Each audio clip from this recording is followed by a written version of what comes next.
Hello dear students, कैसे हो आप सब। Welcome to MI chemistry classes. आज हम स्टार्ट करने वाले हैं लास्ट लेक्चर इलेक्ट्रोकेमिस्ट्री का। तो जल्दी जल्दी देख लेते हैं इस लेक्चर के अंदर हम क्या स्टडी करने वाले हैं। तो ये चीज़ें हैं जो इस लेक्चर के अंदर हम स्टडी करेंगे। तो ये टॉपिक्स आपको दिख रहे हैं। कल के लेक्चर में हमने इनमें से कुछ टॉपिक्स को स्टडी किया था।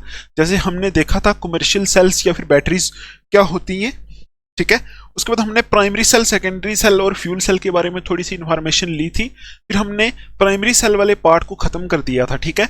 आज हमारा टॉपिक रहेगा सीधा सीधा सेकेंडरी सेल्स, ठीक है। सेकेंडरी सेल्स में जो एग्जांपल्स हैं वो खत्म करेंगे। उसके बाद फ्यूल सेल देखेंगे, फिर कोरोजन वाला पार्ट देखेंगे। कोरोजन में मैकेनिज्म ऑफ कोरोजन और मेथड्स टू प्रिवेंट कोरोजन, ये हम देखने वाले हैं, ठीक है। आप अपनी नोटबुक निकालो, अपना पेन निकालो, लिखना स्टार्ट कर दो। तो चलो चलते हैं, पहले देख लेते हैं सेकेंडरी सेल्स जो होते हैं उनमें कौन सी एग्जांपल हमें डिस्कस करनी है, ठीक है। तो चलो देखते हैं सेकेंडरी सेल्स। सेकेंडरी सेल्स जो होते हैं वो आपको मैंने कल बताया था कि ऐसे सेल्स होते हैं जिनको हम रिचार्ज कर सकते हैं, ठीक है। एक बार उसको यूज करते हैं फिर रिचार्ज करते हैं, उनको बोलते हैं सेकेंडरी सेल। जैसे इन्वर्टर की बैटरी हो गई, गाड़ी की बैटरी हो गई, मोबाइल की बैटरी हो गई, ठीक है। ये सारे कहाँ आते हैं? सेकेंडरी सेल्स के अंदर। तो यहाँ सेकेंडरी सेल्स में हमें दो टाइप के सेल डिस्कस करने हैं। तो पहले टाइप का जो सेल है वो जो हमें डिस्कस करना है उसका नाम आप लिखो, ए करके लिखो। जो हमें डिस्कस करना है उसका नाम है lead storage battery. Lead storage, ठीक है, बैटरी, ये हमें डिस्कस करना है, ठीक है। लेड स्टोरेज बैटरी ये एक सेकेंडरी सेल का काम करती है, ठीक है। ये एक्चुअल में एक बैटरी को हम डिस्कस कर रहे हैं, ठीक है। इसमें आपको पता है जो बैटरी होती है, बैटरी में बहुत सारे सेल्स जुड़े होते हैं। तो ये एक्चुअल में बैटरी है, ये रिचार्जेबल होती है। इसमें कौन कौन सी रिएक्शंस होती हैं वो सारी हम देखने वाले हैं, ठीक है। आप सेल भी बोल सकते हो इसको, क्योंकि जैसा एक सेल इसमें काम कर रहा होगा वैसे ही सारे सेल काम कर रहे होंगे। तो आप lead storage battery secondary cell के अंदर आती है, ठीक। तो अभी देख लेते हैं क्या होती है। तो यहां आप पहला पॉइंट ऐड करो, ये यूज कहां होती है। देखो यूज कहां होती है, ये लिखो कॉमनली यूज्ड। कॉमनली यूज्ड, ठीक है। कहां यूज होती है? Commonly used in automobiles and commonly used in automobiles, ठीक है, एंड इन इन्वर्टर्स। जो घर में इन्वर्टर्स लगे होते हैं उनके साथ जो बैटरी होती है वो भी यही होती है, लेड स्टोरेज बैटरी, ठीक। हमें ज्यादा डिटेल नहीं देखनी है, हमें देखना है सिर्फ इनमें रिएक्शंस कैसी होती हैं। एनोड पे कैसी रिएक्शन होती है, कैथोड पे कैसी रिएक्शन होती है, ये चीजें देखनी है, ठीक। तो देखो यहां हमने लिख दिया है यूज कहां होती है, ऑटोमोबाइल्स में, गाड़ियों में और इन्वर्टर वगैरह में, ठीक है। तो अभी आप यहां लिखोगे कैसे बनी होती है। लिखो it consists of, it consists of, आगे लिखो a lead anode, lead anode. It consists of a lead anode, ठीक है, lead anode and a grid of lead, आगे लिखो and a grid of lead, ठीक है, grid of lead packed with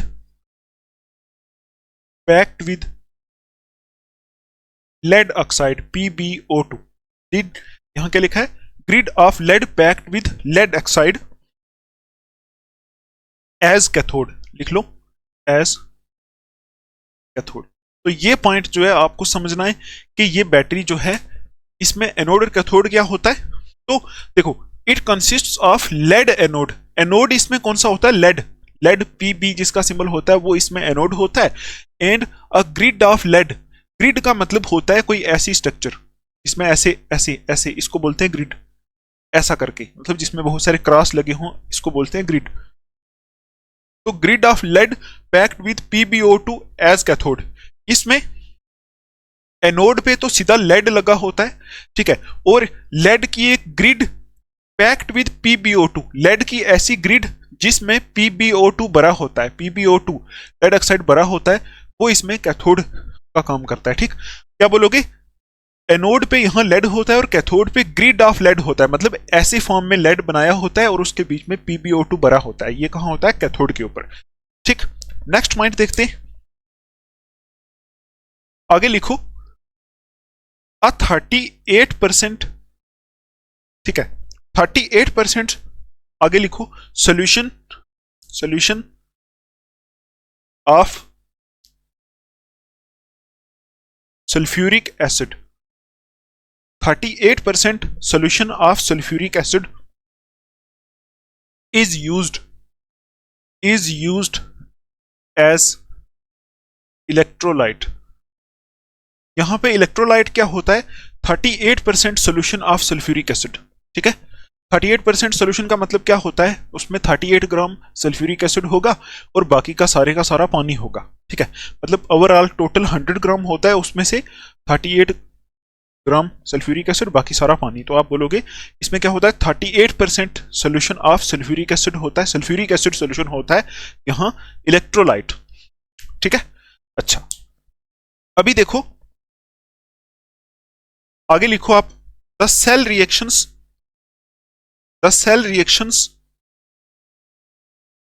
when battery is in use, मतलब जब battery को use कर रहे होते हैं तो उस टाइम सेल रिएक्शंस कौन कौन सी होती हैं आपको पता है? एक तो एनोड लगा हुआ है, कैथोड है, तो एनोड और कैथोड पे दोनों पे ही रिएक्शंस होंगी, तभी तो बैटरी काम करेगी, तभी तो वो करंट प्रोड्यूस करेगी। ठीक है, तो आप लिखोगे एनोड रिएक्शन कौन सी होती है इसमें? एनोड रिएक्शन, और यहां पे लिखोगे कैथोड रिएक्शन। एनोड रिएक्शन कौन सी होती है और इसमें कैथोड रिएक्शन कौन सी होती है? ठीक है, और नीचे आप लिखोगे ओवरऑल सेल रिएक्शन, या ऐसे लिख लो सेल रिएक्शन। सेल में ओवरऑल जो रिएक्शन होती है इसको लिख लो, या नेट सेल रिएक्शन भी लिख सकते हो।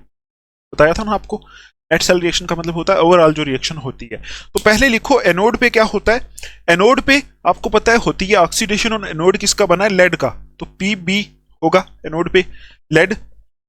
ठीक है, सॉलिड प्लस SO4 2- लिखो ऐसे। ये रिएक्शंस आपको याद करनी पड़ेंगी, और ये होगा aqueous, कि ये सोल्यूशन है ना aqueous, तो यहां बनेगा PbSO4। ठीक है, लेड सल्फेट बनेगा, प्लस 2 इलेक्ट्रॉन रिलीज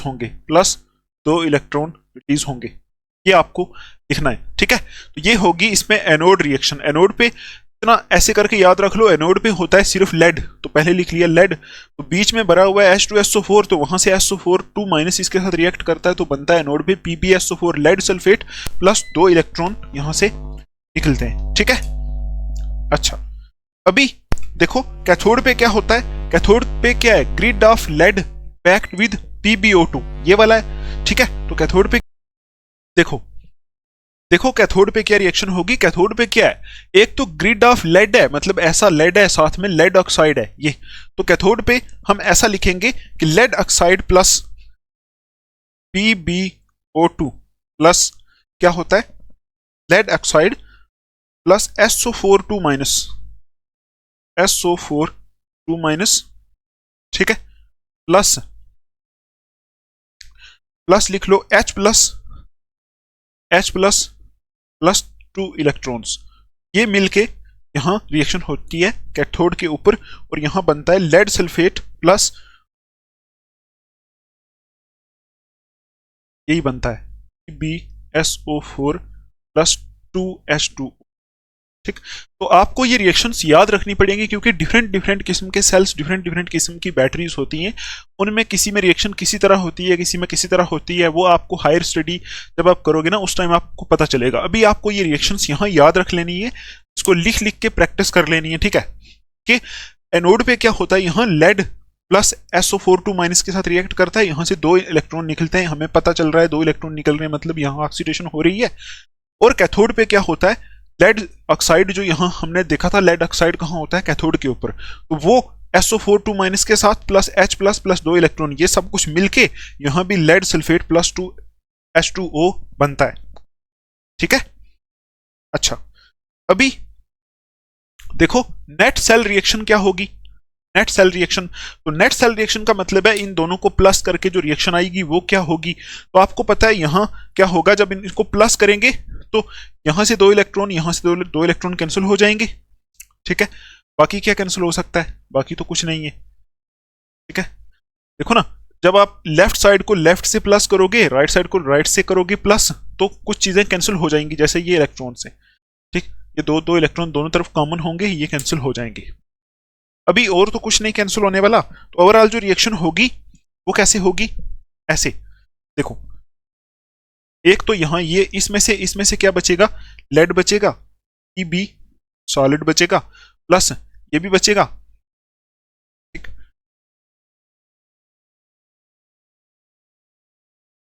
देखो यहां से PbO2 बचेगा, अभी मैं दिखाता हूं आपको, देखो PbO2 बचेगा, ठीक। अच्छा, और क्या बचेगा,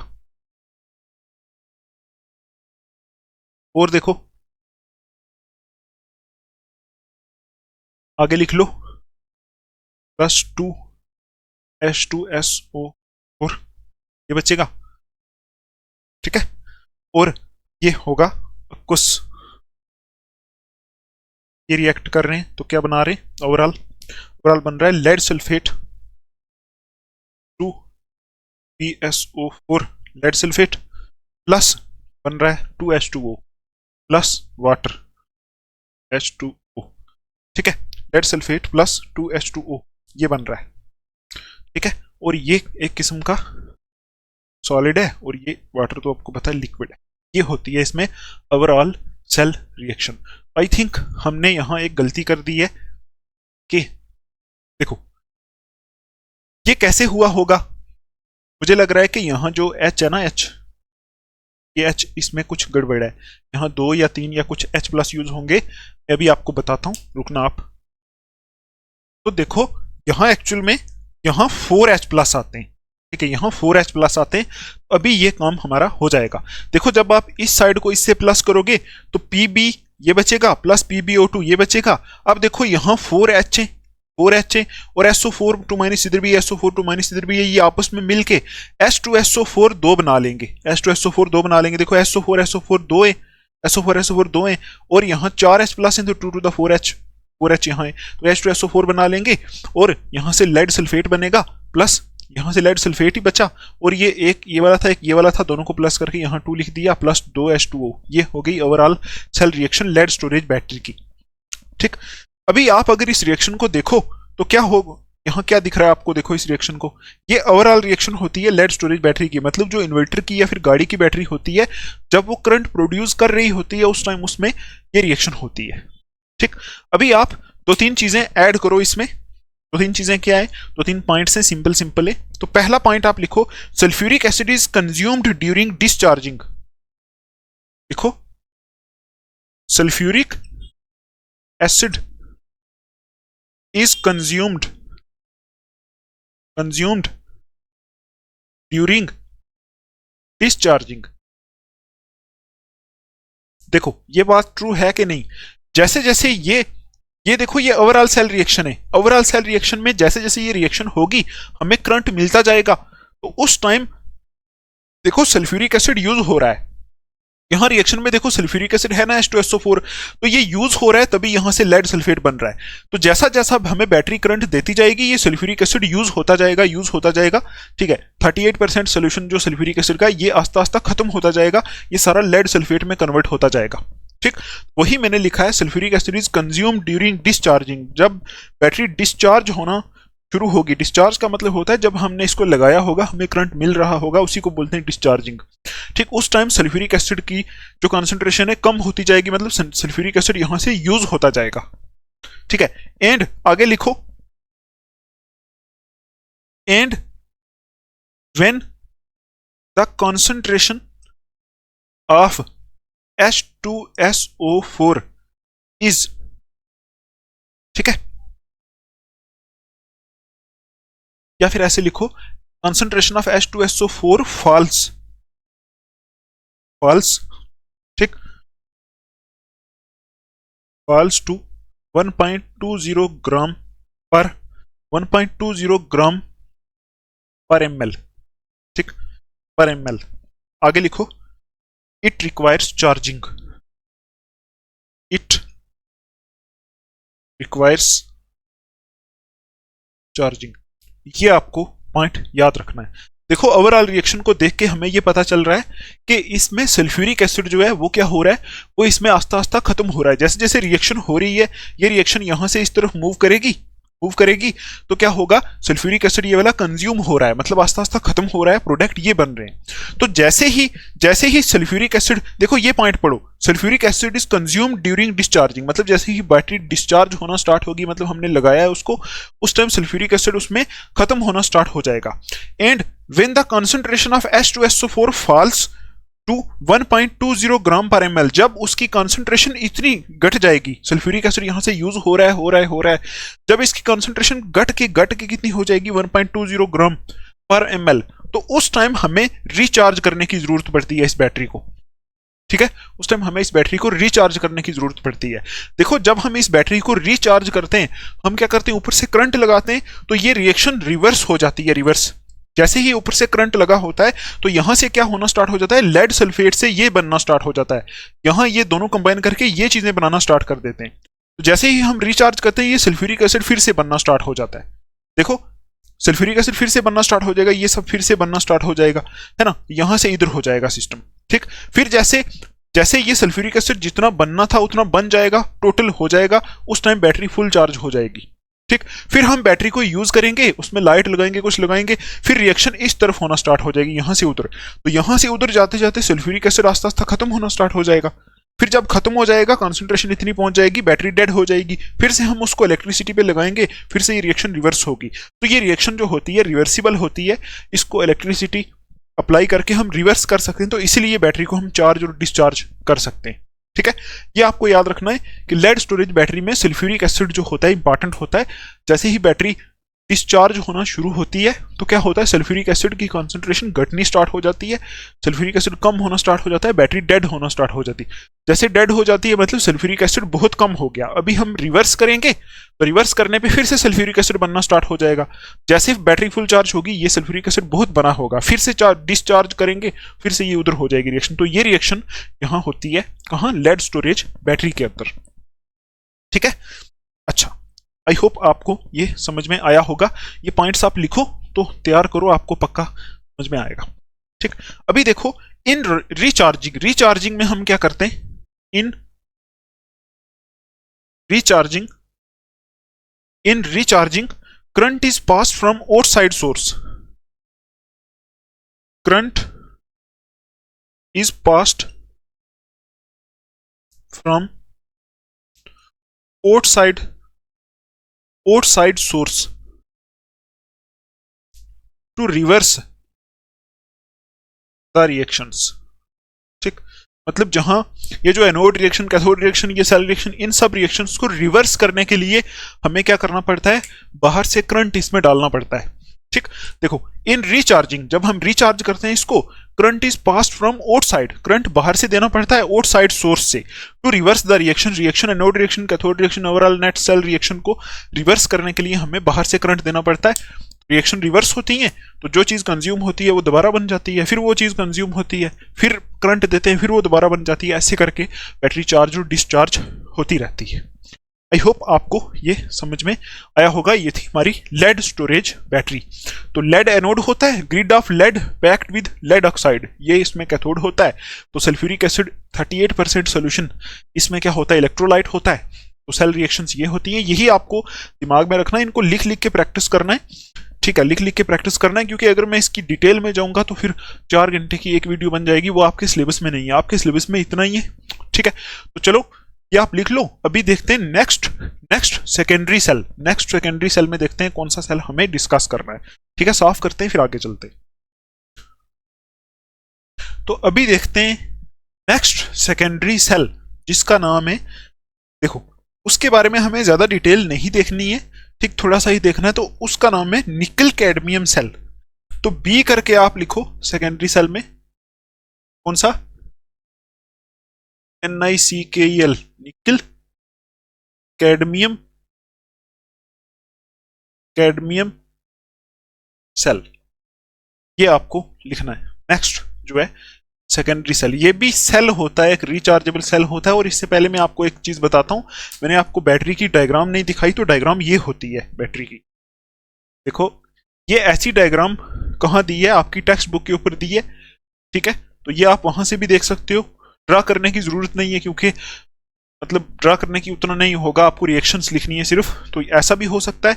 इसमें देखो एक कैथोड है, उसमें बीच में ऐसे ग्रिड ग्रिड लगे हुए हैं, मतलब ऐसी छोटी छोटी जालियां ऐसी लगी हैं, उसमें लगा हुआ है ना, ऐसा कुछ है। एक और डायग्राम भी है इसकी, तो मैं आपको दिखाता हूं। देखो ये, इसमें देखो आप, इसमें आपको सही से दिखेगा।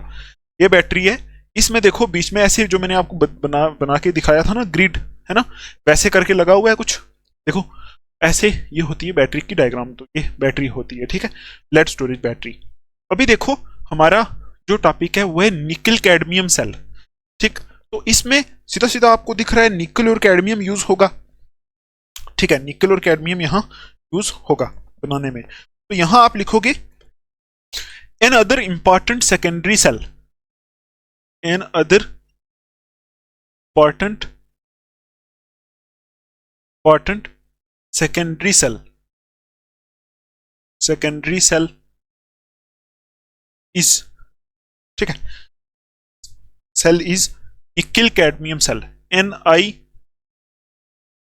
सेल, निकल कैडमियम सेल, ठीक है। ये भी एक इंपॉर्टेंट सेकेंडरी सेल है, ठीक है, रिचार्जेबल होता है। विच हैज लॉन्गर लाइफ, यहां लिख लो, इट हैज लॉन्गर लाइफ, मतलब इस बेस पे भी हम एक बैटरी बना सकते हैं जो ज्यादा महंगी होगी। इट हैज लॉन्गर लाइफ, ठीक है, इसकी लाइफ बहुत लॉन्गर होती है, ठीक है। आगे लिख लो then lead storage battery, PB storage battery, ठीक है। बट इसमें प्रॉब्लम क्या होता है, प्रॉब्लम ये होती है मोर एक्सपेंसिव टू मैन्युफैक्चर होता है, but more expensive to manufacture, ठीक। तो ये होती है हमारी, मतलब ये होता है निकल कैडमियम सेल। ये भी इस बेस पे भी हम एक बैटरी बना सकते हैं बहुत सारे सेल यूज करके। तो यहां देखो ये एक इंपॉर्टेंट सेकेंडरी सेल होता है, रिचार्जेबल होता है, जिसको निकल कैडमियम सेल बोलते हैं। इट हैज लॉन्गर लाइफ, इसकी लाइफ लॉन्गर होती है लेड स्टोरेज बैटरी से, but expensive, more expensive to manufacture, इसको बनाना ज्यादा एक्सपेंसिव होता है, ठीक। अच्छा, एक ही चीज इसमें हमें देखनी है कि इसमें ओवरऑल सेल रिएक्शन क्या होती है, वही आपकी टेक्स्ट बुक के ऊपर दी है। इसमें लिखो द ओवरऑल या फिर नेट सेल रिएक्शन जिसको बोलते हैं, overall cell reaction while discharging, जब ये डिस्चार्ज होता है, वाइल डिस्चार्जिंग कौन सी सेल रिएक्शन होती है जब ये डिस्चार्ज होता है, तो कैडमियम प्लस, देखो कैडमियम, ठीक है, कैडमियम सॉलिड प्लस 2Ni निकल OH होल 3, ये कुछ खतरनाक से अलग किस्म के कंपाउंड इसमें यूज होते हैं, ठीक है। आगे बनता है कैडमियम ऑक्साइड सॉलिड, ये O है, CdO, cadmium oxide solid plus 2Ni निकल OH होल 2, ये लिखो, ठीक है। ये भी इसमें सॉलिड हो जाता है, प्लस 2H2, ये आपको रिएक्शन इसमें याद रखनी है, ओवरऑल रिएक्शन है ये। एनोड कैथोड आपकी टेक्स्ट बुक में दिया ही नहीं है इसमें, तो मतलब आपको डिटेल में ये देखनी ही नहीं है, बस थोड़ी सी देखनी है, बस इतना देखना है कि ये लेड स्टोरेज बैटरी से अच्छी होती है, इसको बनाना थोड़ा सा एक्सपेंसिव होता है। इसमें ये सेल रिएक्शन होती है कैडमियम प्लस 2NiOH होल 3, निकल हाइड्रोक्साइड है कोई, ठीक है। तो यहाँ कैडमियम ऑक्साइड बनता है प्लस निकल, ये हाइड्रोक्साइड 2 हो गया यहाँ, और प्लस 2H2O, ठीक। और ये आपको ये याद रखना है कि ऐसी रिएक्शन कराना थोड़ा सा टफ होता है, ये कुछ अलग किस्म की रिएक्शन है, तो इसीलिए ये बैटरी बनानी एक्सपेंसिव होती है, ठीक। ये उसमें होती है overall cell reaction while discharging, जब ये डिस्चार्ज होती है, ठीक। तो डिस्चार्ज का मतलब होता है जब इसको यूज करते हैं तो ये करंट देती है, उस टाइम उसको बोलते हैं डिस्चार्ज। तो अगर हमें रिचार्ज करनी हो तो किसी तरह इलेक्ट्रिक करंट देके इस रिएक्शन को रिवर्स कराना पड़ता है। फिर पहले यहाँ से जब डिस्चार्ज होती है यहाँ से ये बनता है, जब रिचार्ज होती है यहाँ से ये यहाँ से ये वाला पार्ट बन जाता है, तो फिर से ऐसे रिवर्स होता रहता है, मतलब अगेन एंड अगेन इसको यूज कर सकते हैं। तो ये होती है सेकेंडरी, मतलब सेकेंडरी सेल है एक किस्म का। ये भी क्या हो सकता है, रिचार्ज हो सकता है। तो सेकेंडरी सेल यही होते हैं जो रिचार्ज हो सकते हैं, ठीक है। अच्छा, यही हमें देखने थे सेकेंडरी सेल के अंदर। सेकेंडरी सेल के अंदर हमें दो ही देखने थे, लेड स्टोरेज बैटरी और क्या देखना था, निकल कैडमियम सेल। ये दोनों ही आपकी टेक्स्ट बुक के ऊपर दिए हुए हैं, ठीक। अभी हम इसको साफ करते हैं। अभी हम चलते हैं नेक्स्ट फ्यूल सेल्स के ऊपर। तो फ्यूल सेल्स में हमें देखना है हाइड्रोजन ऑक्सीजन फ्यूल सेल। एक फ्यूल सेल देखना है, तो फिर हमारा सेल वाला पार्ट खत्म हो जाएगा, ठीक है। करें साफ इसको। अच्छा, लिख लो आप। चलो देखते हैं फ्यूल सेल्स। तो फ्यूल सेल मैंने आपको बताया था कल कि फ्यूल सेल ऐसे होते हैं जिनमें कुछ फ्यूल डाले जाते हैं, जैसे हाइड्रोजन गैस, मीथेन गैस, तो वहां से इलेक्ट्रिसिटी प्रोड्यूस की जाती है, ठीक है। तो यहां हम देखते हैं एक फ्यूल सेल हमारे सिलेबस में है और बहुत इंपॉर्टेंट है, आपके एग्जाम में आ सकता है यहां से। और आपके एग्जाम में लेड स्टोरेज बैटरी भी बहुत बार आया है, ठीक। और ड्राई सेल, और वो दूसरा जो सेल पढ़ाया था मर्करी सेल, वो भी आया है, ठीक है। तो ये आप थोड़ा सा ध्यान से देखोगे। तो देखो, लिखो आप हाइड्रोजन ऑक्सीजन फ्यूल सेल। कौन सा फ्यूल सेल हमें पढ़ना है, hydrogen oxygen, hydrogen oxygen fuel cell. मेरी लिखी हुई लाइनें हमेशा टेढ़ी ही हो जाती हैं, देखो हर लाइन मेरी टेढ़ी हो जाती है, ये भी टेढ़ी होगी। हाइड्रोजन ऑक्सीजन फ्यूल सेल ये हमें पढ़ना है, ठीक। तो इसको हम ऐसे भी लिख सकते हैं, हाइड्रोजन को H2 लिख दो, ऑक्सीजन को O2 लिख दो, आगे लिख दो फ्यूल सेल। इसको ऐसे भी लिख सकते हैं, H2O सेल, ठीक। अच्छा, अभी आप लिखो इसमें होता क्या है, फिर मैं आपको इसकी डायग्राम भी दिखाऊंगा, बना के भी दिखाऊंगा, ठीक है। लिखो, इट कंसिस्ट्स ऑफ, कैसे बना होता है ये, इट कंसिस्ट्स ऑफ, ठीक है, पोरस, पोरस कार्बन इलेक्ट्रोड्स, ठीक है। इसमें पोरस कार्बन इलेक्ट्रोड्स लगे होते हैं। आगे लिखो, कंटेनिंग, कंटेनिंग suitable catalysts, ठीक है। ये लिखो, आगे लिखो, जनरली प्लेटिनम और प्लेटिनम और पैलेडियम, आयरन मैन का पैलेडियम और सिल्वर, ठीक है। आयरन मैन मूवी में पैलेडियम का यूज होता है ना, इसलिए। देखो, पहली लाइन आपको याद रखनी है कि ये जो हाइड्रोजन ऑक्सीजन फ्यूल सेल होता है कैसे बना होता है, it consists of porous carbon electrode. इसमें जो तो दो इलेक्ट्रोड होते हैं, कैथोड और एनोड, वो तो होते ही हैं हर सेल में, वो इसमें पोरस होते हैं। पोरस का मतलब होता है उसमें छोटे छोटे पोर्स होते हैं, सुराख, होल्स होते हैं, ठीक है। और कार्बन के होते हैं वो, और यहाँ उनके बीच में सूटेबल कैटलिस्ट भी लगाए होते हैं, ठीक है। इलेक्ट्रोड्स के बीच में यहाँ सूटेबल कैटलिस्ट भी यूज होते हैं, जैसे प्लेटिनम, पैलेडियम और सिल्वर, ये वहां यूज होते हैं, ठीक है। अच्छा, दूसरा पॉइंट लिखो। अभी सिंपल चीज है, कोई खास चीज नहीं है। खास चीज वही थी पहले, गैल्वेनिक सेल, इलेक्ट्रोड पोटेंशियल, जो पढ़ते पढ़ते बंदा थक जाता है, बहुत लेंथी वीडियोस भी हो जाती हैं। इलेक्ट्रोड पोटेंशियल हो गया, स्टैंडर्ड हाइड्रोजन इलेक्ट्रोड हो गया इस चैप्टर में, वही थोड़ी सी खास होती हैं चीजें। बाकी जो इलेक्ट्रोलिटिक सेल वगैरह है वो भी सिंपल है, और थोड़ा कंडक्टेंस वाला पार्ट जो है उसमें कुछ एक दो टॉपिक है थोड़े से टफ टाइप होते हैं, वो भी मैंने आपको समझाए, कोशिश की है कि आपको समझ में आए। तो आई होप आपको समझ में आए होंगे। तो ये तो सिंपल चीजें हैं, ठीक है, ये तो ऐसे ही है, मक्खन चीजें, ठीक। तो यहां दूसरा पॉइंट आप लिखो, ये तो आपको पता चल गया इसमें इलेक्ट्रोड्स कैसे होते हैं, कार्बन के होते हैं, पोरस होते हैं, उनमें प्लेटिनम या पैलेडियम कैटलिस्ट लगा होता है, ठीक। तो दूसरी चीज है कि इसमें इलेक्ट्रोलाइट कैसा होता है, तो यहां लिखो concentrated aqueous, concentrated aqueous KOH और NaOH। कॉन्सेंट्रेटेड एक्वस KOH या फिर NaOH is placed between the electrodes, is placed between the electrodes। ये जो concentrated पोटेशियम हाइड्रोक्साइड या फिर सोडियम हाइड्रोक्साइड ये रखा होता है इलेक्ट्रोड्स के बीच में। इलेक्ट्रोलाइट यही होता है, आगे लिख लो, टू एक्ट एज इलेक्ट्रोलाइट। देखो पहली चीज हमें पता चल गई, इसमें इलेक्ट्रोड होते हैं, कार्बन के पोरस होते हैं, उसमें इलेक्ट्रोड्स में कैटलिस्ट लगे होते हैं। दूसरी चीज है यहाँ कि कॉन्सेंट्रेटेड, पहली चीज याद रखनी है, कॉन्सेंट्रेटेड भी है, एक्वस भी है। ठीक है, एक्वस का मतलब होता है पानी वाला, पानी उसमें ऐड होता है। KOH या फिर NaOH, ये दोनों प्लेस होते हैं किसमें, इलेक्ट्रोड्स के बीच में, टू एक्ट एज इलेक्ट्रोलाइट, मतलब ये वहां क्या करते हैं, इलेक्ट्रोलाइट का काम करते हैं। तो ओवरऑल इसकी कुछ डायग्राम ऐसी होती है, देखो ये एक बीकर है ना, ठीक है, यहां दो इलेक्ट्रोड लगे होते हैं, एक ये, ठीक है, एक ये दो होते हैं इसमें इलेक्ट्रोड, ठीक। और ये इलेक्ट्रोड जो होते हैं ना, इनमें पोर्स होते हैं, पोर्स का मतलब होता है ऐसे ऐसे, ठीक। और इनमें एक माइनस रख लो, एक प्लस रख लो, ये होता है, ये तो आपको पता ही है, माइनस प्लस तो होते ही है, इलेक्ट्रोड एक कैथोड एक एनोड होते।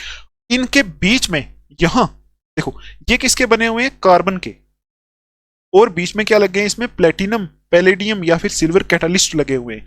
और यहां बीच में, यहां जो है, यहां क्या रखा होता है, यहां क्या है, देखो यहां जो है सेंटर में, मैं आपको ब्लैक पेन से बना के दिखाता हूं। देखो ये जो ब्लैक ब्लैक है ना, ये दो इलेक्ट्रोड के बीच में, ठीक है, ये होता है यहां इलेक्ट्रोलाइट। और ये क्या होता है, KOH या फिर इसमें NaOH भी यूज कर सकते हैं। ये होता कैसा है, कॉन्सेंट्रेटेड होता है और एक्वस होता है, ठीक।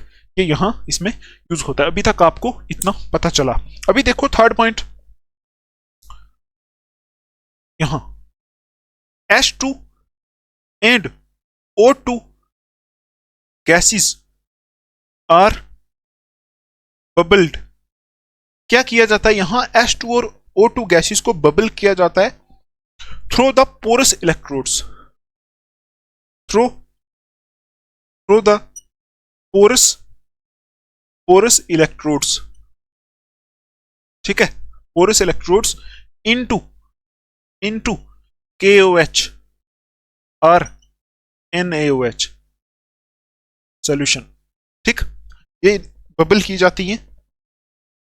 और यहां लिख लो, इस सेल का ऑपरेशनल टेम्परेचर, ऑपरेशनल का मतलब होता है जिस टेम्परेचर पे ये ऑपरेट करता है, ऑपरेशनल टेम्परेचर कितना होता है, लिख लो, रुक जाओ एक मिनट। तो देखो ऑपरेशनल टेम्परेचर कितना होता है इनमें, लिख लो, ऑपरेशनल टेम्परेचर जिस टेम्परेचर पे ये सेल काम करता है, वो होता है, वो हो सकता है 70 डिग्री सेल्सियस से, 70 डिग्री सेल्सियस से लेके 140 डिग्री सेल्सियस तक ये टेम्परेचर का होता है ऑपरेशनल टेम्परेचर। तो क्या बोलोगे, पोरस इलेक्ट्रोड से H2 और O2 गैसेस को पास किया जाता है, ठीक है। देखो यहां से एक गैस को यहां से और एक गैस को यहां से पास किया जाता है, देखो यहां से और एक गैस को यहां से, ठीक है ना। तो इन यहां से H2 या फिर यहां से H2, मैं अभी आपको बताता हूं कहां से क्या होता है डायग्राम में। एक गैस को इधर से, एक गैस को इधर से पास किया जाता है, जो इस पोरस इलेक्ट्रोड से होके जाती है यहां अंदर। यहां अंदर क्या चीज रखी है, KOH या फिर NaOH। तो वो यहां मैंने लिखा है कि इस सेल में क्या किया जाता है, H2O2 गैसेस को बबल किया जाता है, मतलब पास किया जाता है थ्रू द पोरस इलेक्ट्रोड से इनटू KOH या फिर NaOH सॉल्यूशन। पोरस इलेक्ट्रोड से भेजा जाता है KOH या फिर NaOH सॉल्यूशन के अंदर, ठीक है। और इस सेल का ऑपरेशनल टेम्परेचर होता है इतना, ठीक है। अभी देखो आपको मैं पहले डायग्राम दिखाता हूं इसकी। ये डायग्राम होती है इसकी, टेक्स्ट बुक पे ऐसी डायग्राम दी है, देखो O2 यहां से की जाती है, ठीक, और ये यहां प्लस साइन है, ये माइनस है, ठीक है। ये यहां कैथोड है और ये माइनस एनोड है, क्योंकि ये गैल्वेनिक सेल के बेस पे काम करता है ना, यहां से करंट प्रोड्यूस होता है, जहां से करंट प्रोड्यूस होता है ऐसे सेल के अंदर एनोड माइनस होता है, ठीक है, और कैथोड प्लस होता है, क्योंकि इसमें से करंट प्रोड्यूस होता है ना। तो वही यहाँ कैथोड है, यहाँ एनोड है, ये दो इलेक्ट्रोड है, इसके बीच में देखो वहां जो यही लिखा हुआ है, इस तरफ से O2 गैस पास की जा रही है, इस तरफ से H2 गैस पास की जा रही है, और यहां से कुछ ऐसा किया हुआ है, वो मैं आपको बताऊंगा ये क्या चीज है। यहां से कुछ वाटर बाहर आता है, ये बीच में इलेक्ट्रोलाइट रखा हुआ है KOH, ठीक। देखो दिख रहा होगा आपको, ठीक है, यहां से क्या पास की जाती है H2 गैस, यहां से O2 गैस इसके अंदर पास की जाती है जो इस पोरस इलेक्ट्रोड से होके अंदर जाती है इसके इलेक्ट्रोलाइट में। ठीक है, और यहां से कुछ लिखा हुआ था ऊपर से वाटर बाहर, वो अभी मैं आपको समझाता हूं। इसकी एक और डायग्राम भी है, वो भी आप समझ लो। ये किसी दूसरी बुक के ऊपर दी है। ठीक, इसमें देखो साथ में दो ऑक्सीजन सिलेंडर, एक उस तरफ ऑक्सीजन सिलेंडर लगा हुआ है और इस तरफ हाइड्रोजन सिलेंडर लगा हुआ है गैसेस को अंदर पास करने के लिए। बाकी तो वही है, इलेक्ट्रोड इसमें लगे हुए हैं कितने, मतलब कितने लगे हैं, मतलब वही परफोरेटेड कैथोड और एनोड लगे, मतलब होल्स वाले। ठीक है, कैथोड एनोड लगे वो दिखाए हुए हैं। ठीक है, आगे देखते हैं क्या होता है इसमें। ये इसमें कुछ और लिखा हुआ है, देखो 200 डिग्री सेल्सियस तक टेम्परेचर लिखा हुआ है यहाँ नीचे, लेकिन टेक्स्ट बुक के ऊपर जो मैंने लिखाया ना आपको कि 70 डिग्री से 140 डिग्री इतना लिखा हुआ है। कोई और बुक है उसके ऊपर और लिखा हुआ है तो मैटर नहीं करता, हमें टेक्स्ट बुक को लेके चलना है ना। ठीक, अभी देखो नेक्स्ट पॉइंट इसमें, देखो एनोड पे क्या होता है यहाँ, देखो एट एनोड, एनोड पे क्या होगा, और यहां लिख देते हैं एट कैथोड, कैथोड पे क्या होता है। ठीक है, एनोड पे और कैथोड पे क्या होता है। तो एनोड पे यहां देखो एनोड वाली साइड कौन सी गैस पास हो रही है, H2, ये एनोड है, यहां H2 गैस पास हो रही है यहां से। तो एनोड पे क्या होगा, एनोड पे आपको पता है ऑक्सीडेशन होती है। ठीक, और ये गैस पास होके कहां जा रही है, ये गैस पास होके अंदर इस इलेक्ट्रोलाइट में जा रही है। इलेक्ट्रोलाइट में क्या चीज है, KOH, KOH वहां किस में टूटा होगा, K plus plus OH minus में टूटा होगा। ठीक है, तो आप बोलोगे यहां एनोड पे क्या होगा, ये 2H2 plus plus 4OH minus, ये एनोड रिएक्शन है, 4OH माइनस और बनेगा 4H2O plus 4H2O plus 4 electrons, ये होगा एनोड पे। एनोड पे हम क्या पास कर रहे हैं, ये H2 गैस पास कर रहे हैं, ये अंदर जा रही है, जाके OH के साथ रिएक्ट करके वाटर बना रही है। ठीक, प्लस 4 इलेक्ट्रॉन एनोड पे रिलीज हो रहे हैं। तो आपको पता है जहां इलेक्ट्रॉन रिलीज होते हैं मतलब ऑक्सीडेशन हो रही है। और कैथोड पे क्या होता है, 2H2O plus O2 plus O2 plus ये जो 4 इलेक्ट्रॉन निकले थे वो, ये जुड़ के बनते हैं 4OH माइनस, 4OH माइनस, ये होता है यहां कैथोड के ऊपर। ठीक है, देखो एनोड के ऊपर जो वाटर बना ना, वो वाटर कहां होगा, इसी के बीच में यहां। तो कैथोड वाली साइड से ऑक्सीजन को पास किया जा रहा है, देखो ऑक्सीजन को पास कहां से किया जा रहा है, कैथोड वाली साइड से।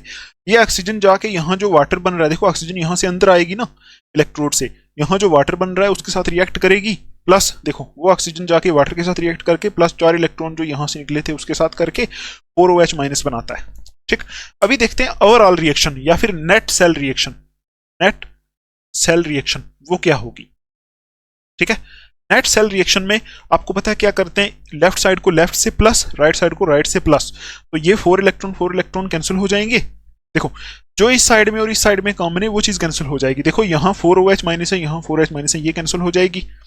ठीक, और क्या होगा, देखो यहां 2 वाटर मॉलिक्यूल है, यहां 4 वाटर मॉलिक्यूल है, ये कैंसिल होंगे, यहां से सिर्फ 2 वाटर मॉलिक्यूल बचेंगे, 2H2O बचेगा। ठीक है, अब देखो नेट सेल रिएक्शन कैसे लिखोगे, 2H, यहां से क्या बचा 2H2 ये बच गया, प्लस इस साइड से क्या बचा, ये O2 बचा। ठीक है, आगे इधर से क्या बचेगा, 2H2O यही बचा, बस और कुछ नहीं बचा है। तो ये हो गई इसकी नेट सेल रिएक्शन। ठीक, और आपको पता है ये क्या होती है, गैस होती है, ये भी क्या होती है, गैस होती है, और ये वाटर क्या होता है, लिक्विड। ठीक है, या फिर हो सकता है हाई टेम्परेचर की वजह से ये वाटर भी यहां गैस फॉर्म में बने। ठीक है, गैस फॉर्म में बने, ये भी गैस फॉर्म में बनेगा क्योंकि बीच में टेम्परेचर हाई होगा ना उसका, क्योंकि यहां लिखा है ऑपरेशनल टेम्परेचर 140 डिग्री तक जाएगा, 140 डिग्री पे तो वाटर भाप बन जाएगा ना। ठीक है, तो ये हो गई इसकी net cell reaction, net cell reaction. ठीक, और इसके आगे वाटर के आगे आप लिक्विड भी लिख सकते हो। ठीक, आई होप आपको इतना समझ में आया होगा। तो आप देखो जब ये सेल काम करता है तो ओवरऑल मतलब जब यहां से सेल से करंट मिलता है तो उस टाइम रिएक्शन क्या होती है, देखो हाइड्रोजन प्लस ऑक्सीजन जुड़ के वाटर बनाते रहते हैं। तो देखो कितना पानी बन रहा है, साथ में करंट भी मिल रहा है। ठीक, अब देखो हाइड्रोजन और ऑक्सीजन को यहां एज ए फ्यूल यूज किया ना। हाइड्रोजन आपको पता है हाइड्रोजन होती है फ्लेमेबल गैस, वो जलती है, जल सकती है। ऑक्सीजन क्या होता है, ऑक्सीजन किसी चीज को जलाने के लिए यूज होता है। तो यहां ऑक्सीजन को यूज किया इस हाइड्रोजन को जलाने के लिए और करंट प्रोड्यूस किया, और साथ में यहां वाटर बना। तो देखो इस सेल के अंदर क्या हो रहा है, फ्यूल यूज हो रहे हैं, फ्यूल यूज हो रहे हैं, और क्या बन रहा है, वाटर बन रहा है। ठीक, तो जैसे जैसे हमें सेल से करंट मिलता जाएगा ये रिएक्शन होती जाएगी, मतलब हाइड्रोजन और ऑक्सीजन यूज होते जाएंगे। हम क्या करेंगे, वही इस तरफ हाइड्रोजन सिलेंडर, इस तरफ ऑक्सीजन सिलेंडर लगा के रखेंगे। जब तक वो सिलेंडर में से गैसेस सेल के अंदर जाती रहेंगी तो हमें करंट मिलता रहेगा और साथ में हमें वाटर मिलता रहेगा। अब देखो इस रिएक्शन के दौरान जब मतलब सेल करंट देता रहता है उस टाइम वाटर मिलता रहता है, तो इस वाटर को हम पीने के लिए भी कन्वर्ट कर सकते हैं। ठीक है, तो आप इसमें एक दो पॉइंट लिखो, जो पॉइंट है इंपॉर्टेंट है। आई होप आपको ये समझ में आया होगा। ठीक, तो अभी डायग्राम दिखाने की जरूरत तो नहीं है। तो देखो यहां से एक चीज जो है ना मैं आपको बताऊं, यहां से सेल के अंदर, यहां से ऊपर से ऐसे करके यहां लिखा था ना कि यहां H2O था, यहां से वाटर निकल रहा था। तो देखो जब ये सेल रिएक्शन होगी ना, ऑक्सीजन प्लस हाइड्रोजन यहां बीच में रिएक्ट करेंगे और यहां से वाटर निकलता रहता है, यहां से वाटर के बाप निकलते रहते हैं। ठीक है, वाटर गैस फॉर्म में निकलता रहता है। देखो डायग्राम में भी यही दिया हुआ है, ये डायग्राम में देखो ऊपर से बोला हुआ है ना H2O करके, तो यहां से वाटर निकलता रहता है। ठीक है, तो देखो इस सेल में ओवरऑल क्या होता है, हाइड्रोजन और ऑक्सीजन यूज होते हैं और हमें मिलता क्या है, वाटर मिलता है, साथ में इलेक्ट्रिक करंट मिलता है। तो उसी चीज को आप एक दो पॉइंट में लिखो। The cell was use for providing, the cell, पहले ये सेल कहां यूज किया गया था, cell was used for providing, cell was used for providing electrical power,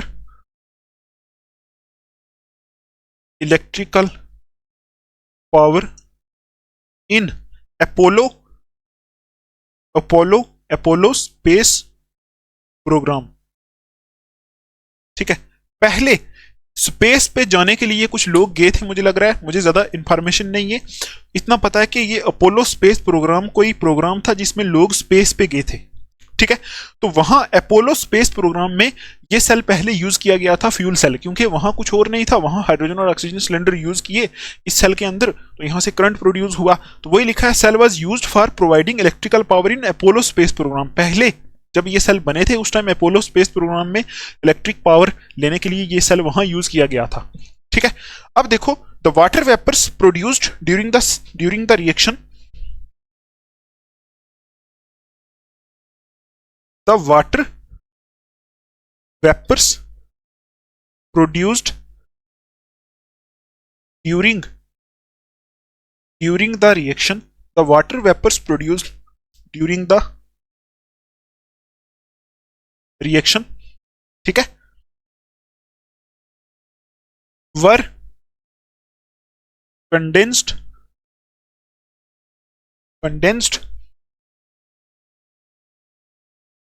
and added to drinking water supply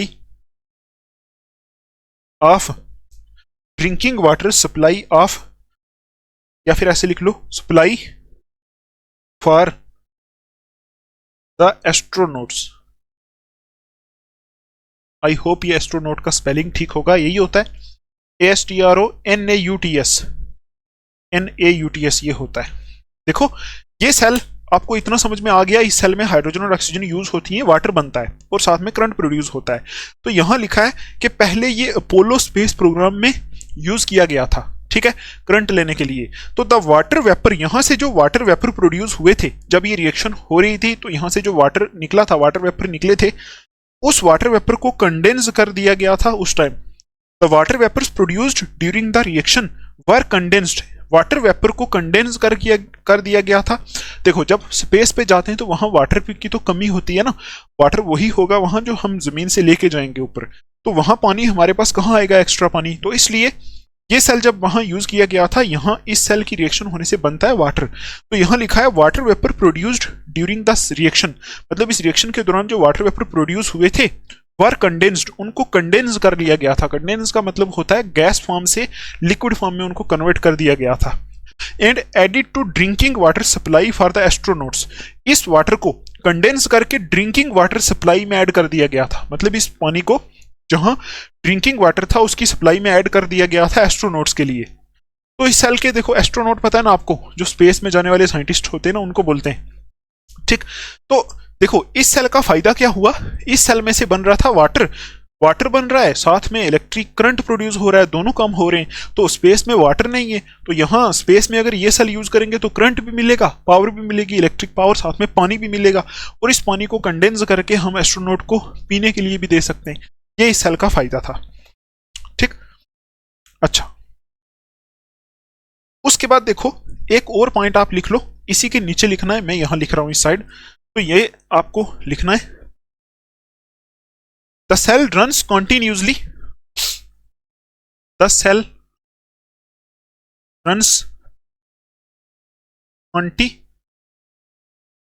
continuously, cell runs continuously as long as the reactants are supplied। जब तक हम इस cell को reactant देते रहते हैं, मतलब जब तक इस सेल में हम यहाँ हाइड्रोजन और ऑक्सीजन इसको देते रहते हैं, तब तक ये सेल कंटिन्यूसली काम करता रहता है, करंट प्रोड्यूस करता रहता है। वही मैंने यहाँ लिखा है, cell runs continuously as long as reactants are supplied. जब तक हम इसको रिएक्टेंट देते रहेंगे ये सेल काम करता रहेगा, करंट प्रोड्यूस करता रहेगा, साथ में वाटर प्रोड्यूस करता रहेगा। तो आप सेल के साथ मुंह लगा के पानी भी पी सकते हो, मुंह नहीं लगाना, मतलब यहाँ से गैस फॉर्म में पानी निकलेगा, अगर मुंह लगाएंगे, सेल के ऊपर मुंह लगाएंगे, मुंह जल जाएगा। ठीक, तो इसलिए इसको पहले कंडेंस किया जाता है, ठंडा किया जाता है, जो यहाँ से वेपर निकलते हैं पानी के, गैस फॉर्म होती है, उसको कंडेंस किया जाता है, फिर उसको पीने के लिए भी इस्तेमाल किया जा सकता है। तो ये इसके फायदे थे सेल के। अभी देखो आजकल ये कहाँ यूज होता है, एक चीज और लिख लो, ये सेल कोई पॉल्यूशन कॉज नहीं करता। ठीक है, यहां लिख लो, it does not cause any pollution. ये सेल कोई पॉल्यूशन कॉज नहीं करता। क्यों नहीं करता, क्योंकि देखो प्रोडक्ट जब बन रहा है इस रिएक्शन में, प्रोडक्ट वाटर है, तो वाटर तो पॉल्यूटेड नहीं होता ना, वाटर कोई पॉल्यूशन करता है नहीं, तो ये सेल कोई पॉल्यूशन नहीं करता। और लास्ट पॉइंट लिखो, यूज्ड इन स्पेस क्राफ्ट्स। ये कहां यूज किया जाता है, used in space crafts. Space के अंदर जाने के लिए जो जहाज कुछ यूज किए जाते हैं, स्पेस क्राफ्ट्स उनको बोलते हैं, वहां ये सेल यूज किए जाते हैं आज भी, इनको बोलते हैं फ्यूल सेल्स। तो आई होप आपको ये फ्यूल सेल समझ में आया होगा। ठीक है, तो क्या है देखो एक बार रिवाइज कर लो, पोरस कार्बन इलेक्ट्रोड होते हैं इसमें, यहां से ही देख लो, पोरस कार्बन इलेक्ट्रोड लगे होते हैं, उनमें कुछ कैटलिस्ट लगे होते हैं ताकि रिएक्शन फास्ट हो। सेंटर में इसमें इलेक्ट्रोलाइट बड़ा होता है, वो क्या होता है, KOH या फिर NaOH हो सकता है। तो यहाँ से गैसेस पास की जाती हैं, यहाँ से ऑक्सीजन, यहाँ से हाइड्रोजन। ठीक है, हाइड्रोजन एनोड वाली साइड और ऑक्सीजन कैथोड वाली साइड पास की जाती है। तो अंदर जाके ये रिएक्शंस होती हैं, यहाँ एनोड के ऊपर ये होती है, कैथोड के ऊपर ये होती है। इन दोनों को अगर आप प्लस कर लो तो कुछ चीजें ऐसी हैं जो लेफ्ट और राइट में सेम है, वो कैंसिल हो जाती हैं। अगर आपको यहाँ से कुछ प्रॉब्लम आ रही है रिएक्शंस को ऐड करने में, तो कुछ भी प्रॉब्लम अगर आपको आ रही है, तो आप मेरे को टेलीग्राम पे मैसेज कर सकते हो, ग्रुप बना हुआ है, लिंक डिस्क्रिप्शन में दी हुई है, कमेंट्स में भी दे दूंगा, वहां हम और डिस्कस कर सकते हैं अगर कोई प्रॉब्लम है तो। ठीक, आप ऐसा नहीं सोचना कि मैंने ऐसे कैसे कैंसिल कर दिया, आप लेफ्ट हैंड साइड को लेफ्ट हैंड साइड से प्लस करो, राइट हैंड साइड को राइट हैंड साइड से प्लस करो, जो चीजें सेम आएंगी उनको काट दो बस, वो जब आप काटोगे तो यही आएगा। ठीक है, अच्छा बाकी आई होप आपको समझ में आया होगा। अपोलो स्पेस प्रोग्राम क्या है, ये आप इंटरनेट पे सर्च करके देख सकते हो। ठीक, तो ये था हमारा हाइड्रोजन ऑक्सीजन फ्यूल सेल, और ये बहुत इंपॉर्टेंट है, हो सकता है एग्जाम में आ जाए। अभी इसको साफ करते हैं, तो आगे चलते हैं, देखते हैं कोरोजन, जो आपने पहले भी पढ़ा है, बहुत सिंपल चीज है कोरोजन, लेकिन यहाँ 12th क्लास में हमें उसमें मैकेनिज्म ऑफ रेस्टिंग पढ़ना है, तो वो थोड़ा सा इंपॉर्टेंट होता है, बाकी सिंपल चीज है। ठीक, करें साफ, ठीक है, फिर आगे चलते हैं। तो अभी हमारा टॉपिक है कोरोजन।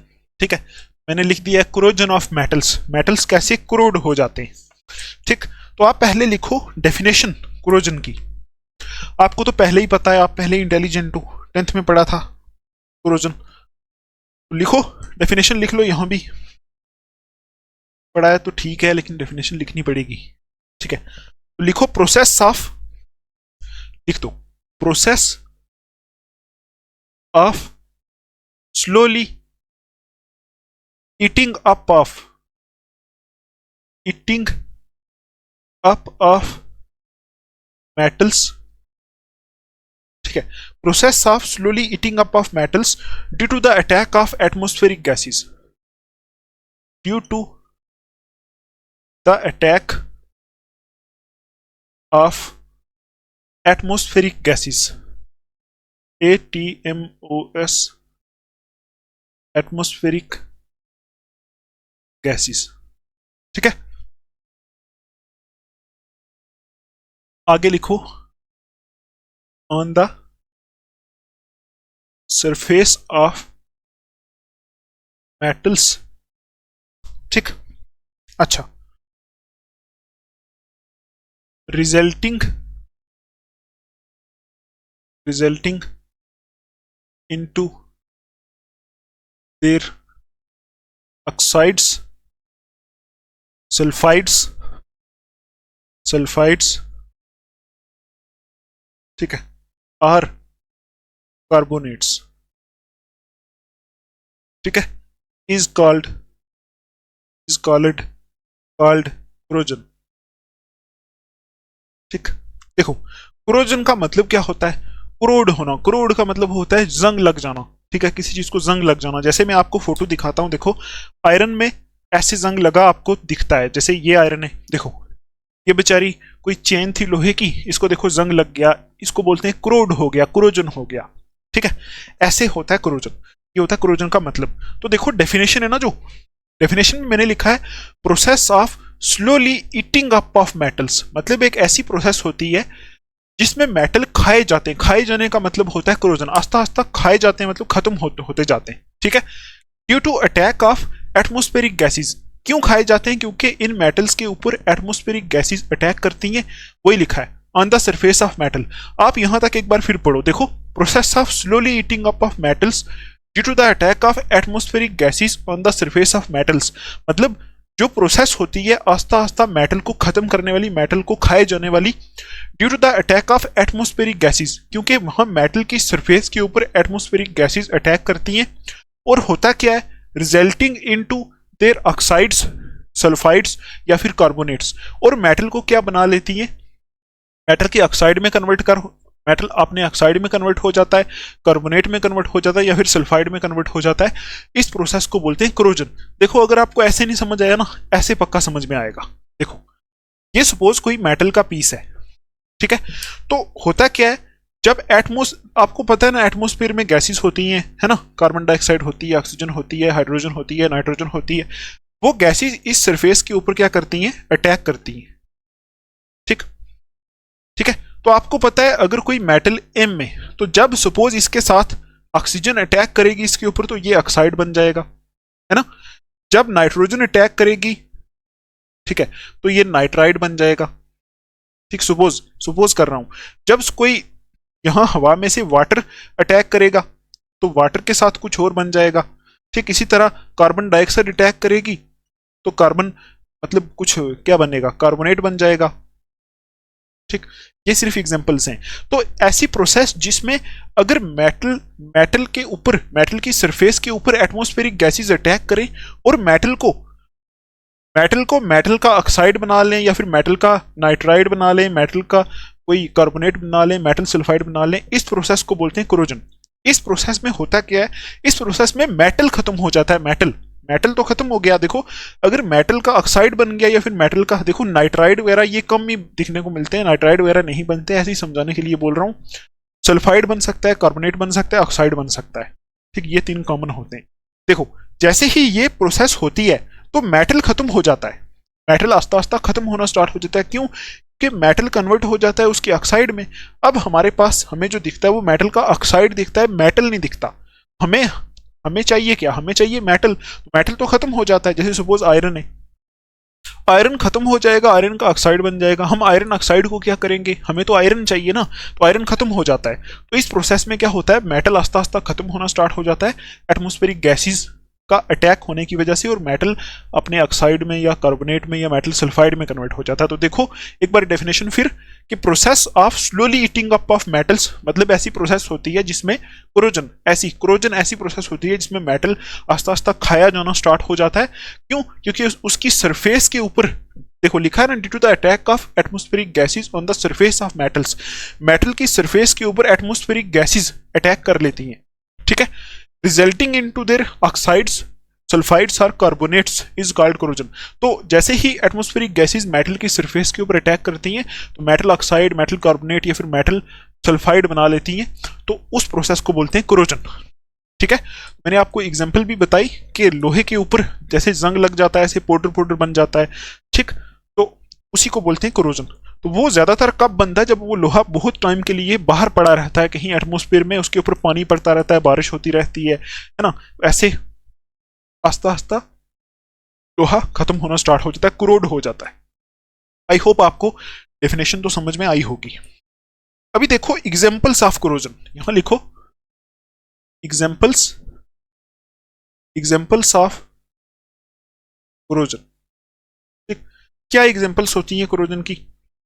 पहली एग्जाम्पल है रस्टिंग ऑफ आयरन,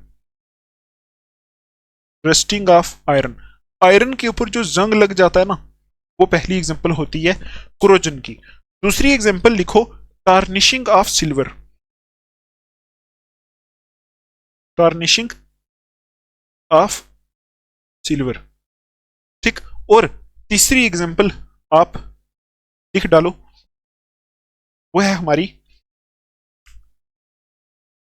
डेवलपमेंट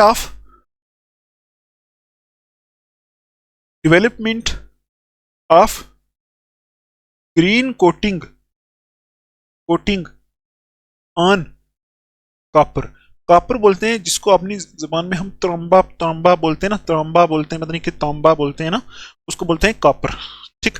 तो क्या क्या एग्जांपल्स होती हैं? पहली एग्जांपल होती है रस्टिंग ऑफ आयरन, कोरोजन की। दूसरी एग्जांपल होती है टार्निशिंग ऑफ सिल्वर, टार्निशिंग का मतलब होता है डीकलराइज हो जाना, मतलब उसकी चमक, उसकी सब खत्म हो जाना, कलर खत्म हो जाना, धब्बे पड़ जाना, उसको बोलते हैं टार्निशिंग।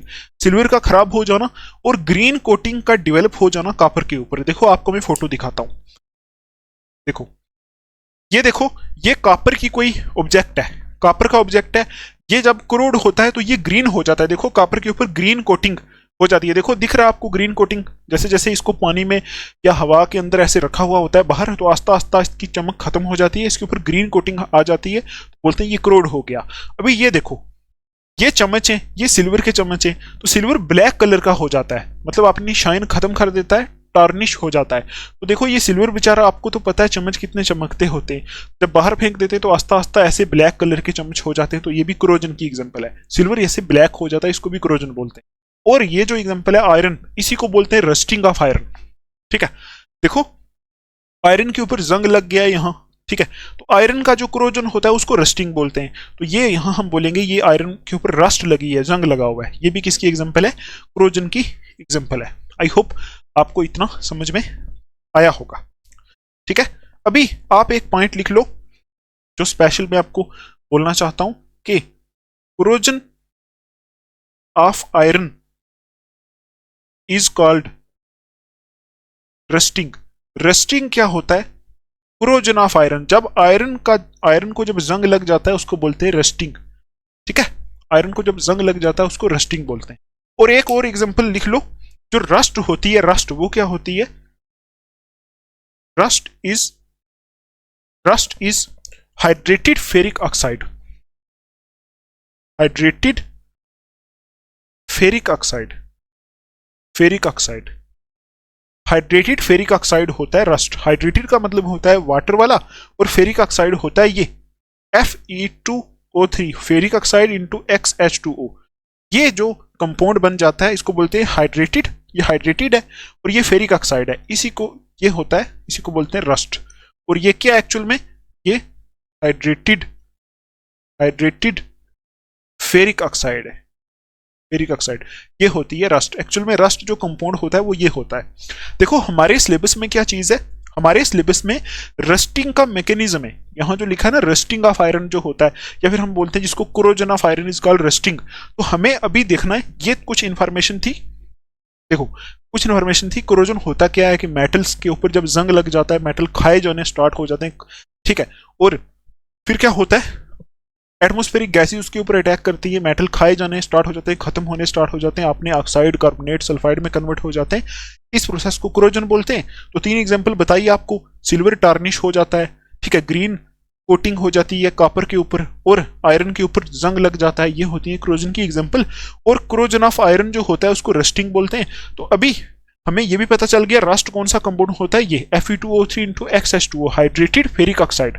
ठीक, तो अभी हम देख लेते हैं कि जो हमारे सिलेबस में मैकेनिज्म ऑफ रस्टिंग, कि रस्टिंग कैसे होती है, वो मैकेनिज्म है।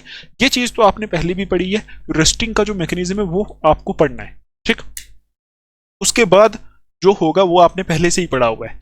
ठीक है, तो चलो इसको साफ करते हैं, आप लिख लो, देख लेते हैं मैकेनिज्म ऑफ रस्टिंग।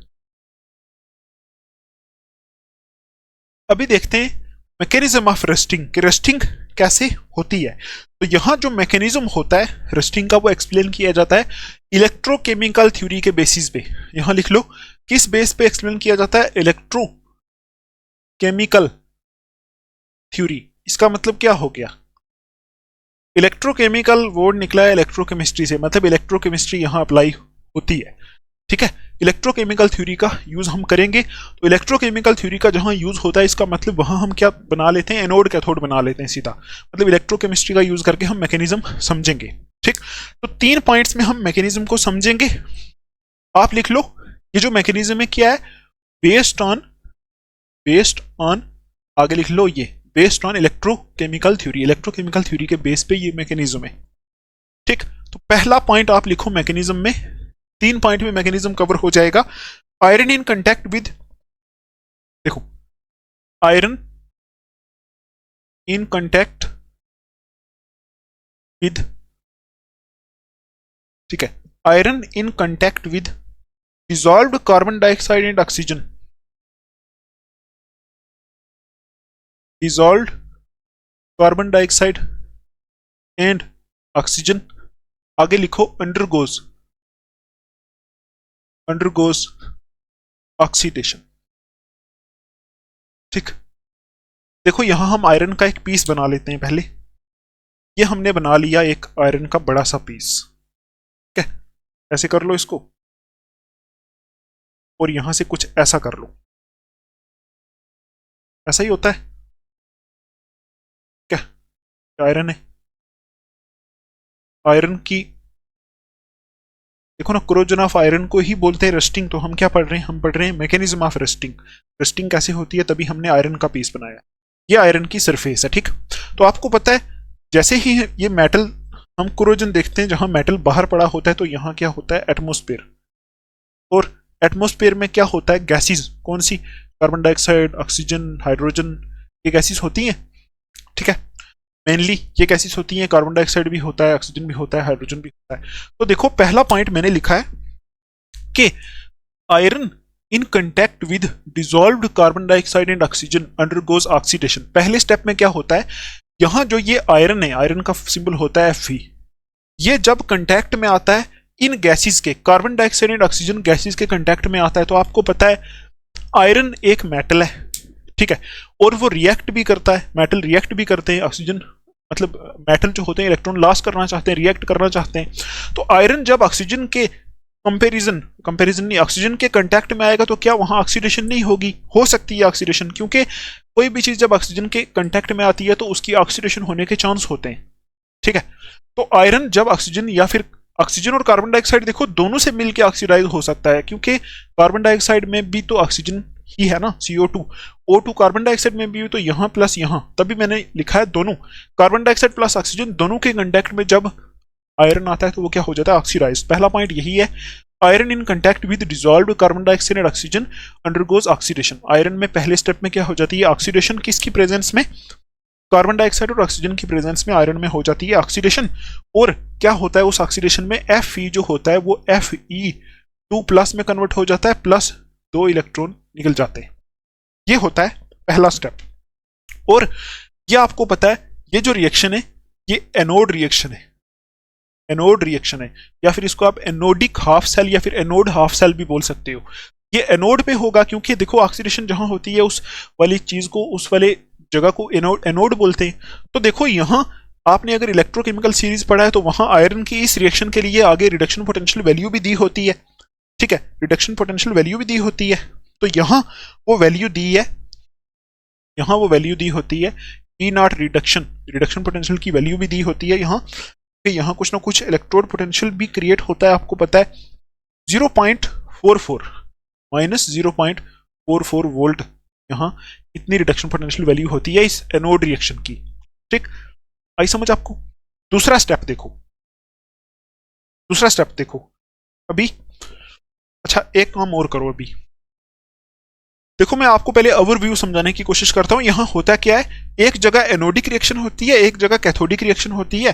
ठीक है, तो अब ये एक्चुअल में यहां इस आयरन की सरफेस के ऊपर एक छोटा सेल बन जाता है।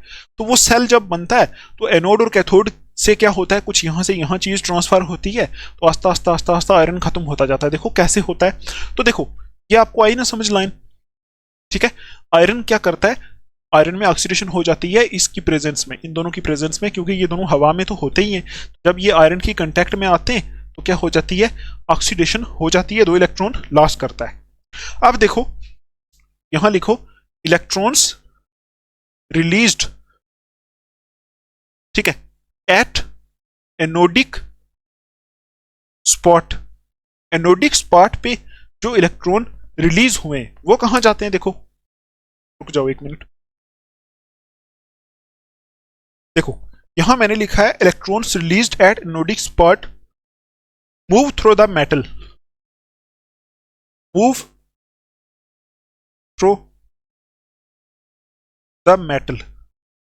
ठीक, मेटल से ये इलेक्ट्रॉन मूव करते हैं and go to another spot, देखो and go to another spot.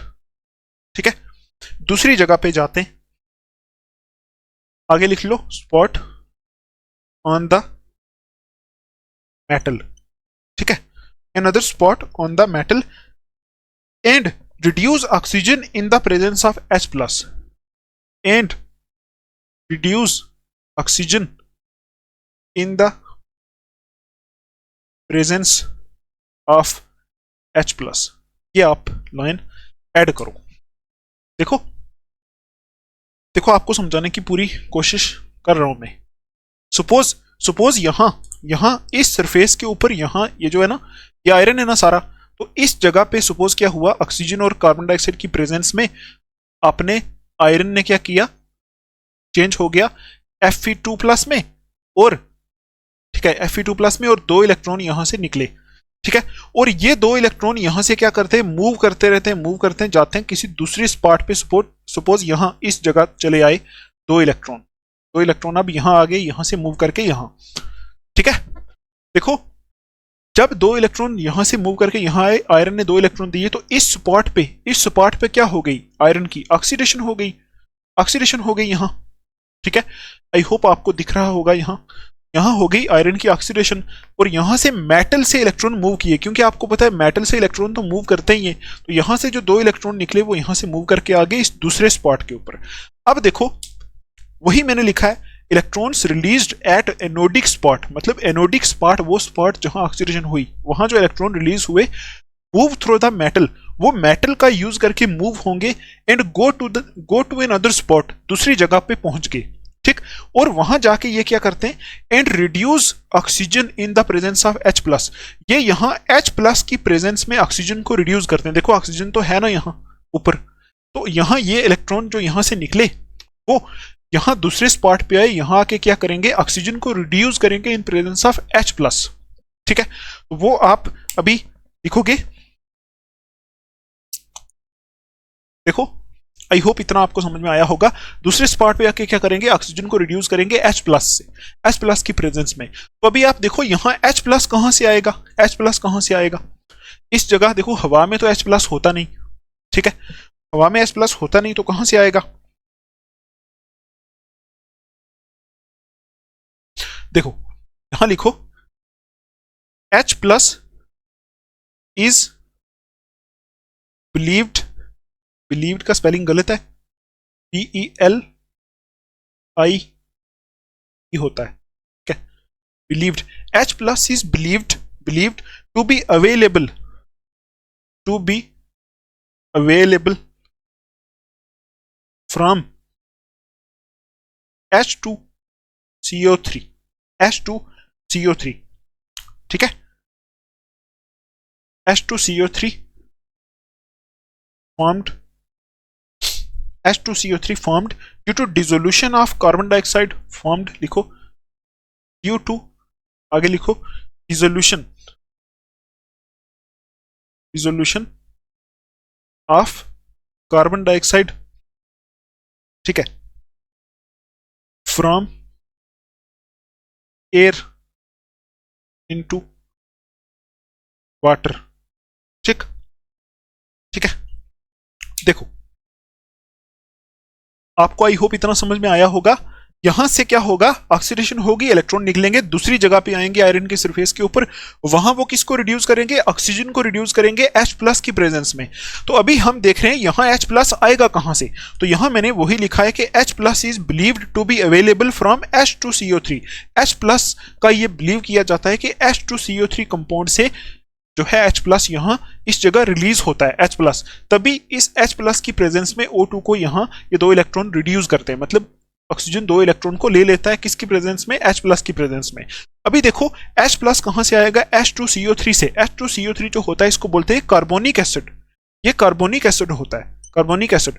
और आपको पता है एसिड जो होते हैं वो H प्लस तो देते ही हैं, तो H2CO3 जो होता है ना, ये इसको बोलते हैं कार्बोनिक एसिड, और ये 2H प्लस आयन देता है प्लस CO3 2 माइनस ये देता है, तो यहां से H प्लस मिल सकता है। अब हम देखते हैं कि ये जो कार्बोनिक एसिड है ये यहां कहां से आया, ठीक है, ये किधर से आया यहां, तो वही लिखा है H2CO3 formed due to dissolution of carbon dioxide from air into water. ये कैसे बना, ये बना कार्बन डाइऑक्साइड हवा से लेके प्लस H2O से मिलके ये बन गया H2CO3। देखो आपको पता है हवा में वाटर वेपर भी होते हैं, हवा में वाटर वेपर भी होते हैं, हवा में कार्बन डाइऑक्साइड भी होता है, तो हवा के वाटर वेपर जो है वो तो वाटर ही है, ठीक है। तो हवा के वाटर वेपर और हवा में से कार्बन डाइऑक्साइड ये दोनों मिलके क्या बना लेते हैं यहाँ H2CO3, और ये क्या होता है कार्बोनिक एसिड, कार्बोनिक एसिड। और जो H प्लस आता है वो इसी कार्बोनिक एसिड की मतलब ब्रेक होने से H प्लस यहाँ स्पॉट पे आता है, इस स्पॉट पे। आई होप आपको समझ में आया होगा। देखो यही लिखा है H प्लस, ये बिलीव किया जाता है कि H2CO3 से आया H प्लस, और H2CO3 कैसे बना, dissolution of carbon dioxide from air into water, मतलब पानी वाटर वेपर और कार्बन डाइऑक्साइड हवा में जो था वो दोनों मिलके कार्बोनिक एसिड बना लेते हैं, ठीक है। और कार्बोनिक एसिड कैसे ब्रेक हो जाता है, ऐसे ब्रेक हो जाता है, ठीक है। अभी देखो अभी हम देखते हैं नेक्स्ट पॉइंट जहां होगी कौन सी रिएक्शन, कैथोड पे क्या होगा। ये तो हमारा था एनोड पे, ये हमने देख लिया कि एनोड के ऊपर क्या होगा, एनोड के ऊपर ये दो इलेक्ट्रॉन निकलेंगे, दूसरे स्पॉट पे आएंगे, दूसरे स्पॉट पे आके ऑक्सीजन को H प्लस की फॉर्म में रिड्यूस करेंगे, और H प्लस कहां से आएगा, कार्बोनिक एसिड से। और कार्बोनिक एसिड बनता कैसे है, हवा में से carbon dioxide plus water vapour आपस में मिक्स होकर कार्बोनिक एसिड बना लेते हैं, वो भी यहाँ प्रेजेंट होता है, ठीक। या फिर ऐसा भी बोल सकते हो हवा में से कार्बन डाइऑक्साइड, और अगर कभी इस लोहे के ऊपर बारिश हो गई तो वहां से वाटर मिलके तब भी बन सकता है कार्बोनिक एसिड। तो अभी लिखो जो दूसरा स्टेप है इस मैकेनिज्म का वो है कैथोड, ठीक है। कैथोड रिएक्शन लिखो, कैथोड रिएक्शन, या फिर लिख लो एट कैथोड। कैथोड पे क्या होगा आपको पता है, अगर यहां ऑक्सीडेशन हुई है एनोड पे, एनोड रिएक्शन पे एट एनोड लिख सकते हो, या फिर एनोड रिएक्शन लिख सकते हो। यहां अगर ऑक्सीडेशन हुई है तो कैथोड पे क्या होगी, रिडक्शन होगी। और अभी हमने यहां देख लिया रिडक्शन किसकी होगी, ऑक्सीजन की, और किसकी प्रेजेंस में होगी, H प्लस की प्रेजेंस में, और साथ में दो इलेक्ट्रॉन तो यूज होंगे ही, ठीक है। तो आप लिख लो यहां ऑक्सीजन की क्या होगी, रिडक्शन, प्लस H प्लस की प्रेजेंस में, प्लस दो इलेक्ट्रॉन जो वहां से निकल के मूव करके आए थे, आयरन से निकल के दो इलेक्ट्रॉन दूसरे स्पॉट पे मूव करके आए थे, दो इलेक्ट्रॉन ये वाले, तो ये यहां साथ में यूज होने वाले, ठीक है। समझ में आया आपको, ठीक है। और यहां बनेगा क्या, कैथोड पे बनेगा क्या,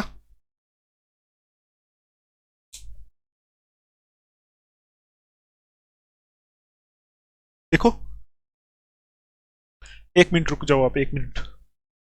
देखो आपको एक चीज और ऐड कर लेनी है, यहां एक्चुअल में क्या होता है, ये दो आयरन यहां लेते और मतलब दो आयरन के ये एटम यूज होते और 2Fe2 प्लस बनाते हैं, और साथ में यहां 4 इलेक्ट्रॉन रिलीज करते हैं, ये लिख लो, ये 4 इलेक्ट्रॉन यहां रिलीज करते हैं।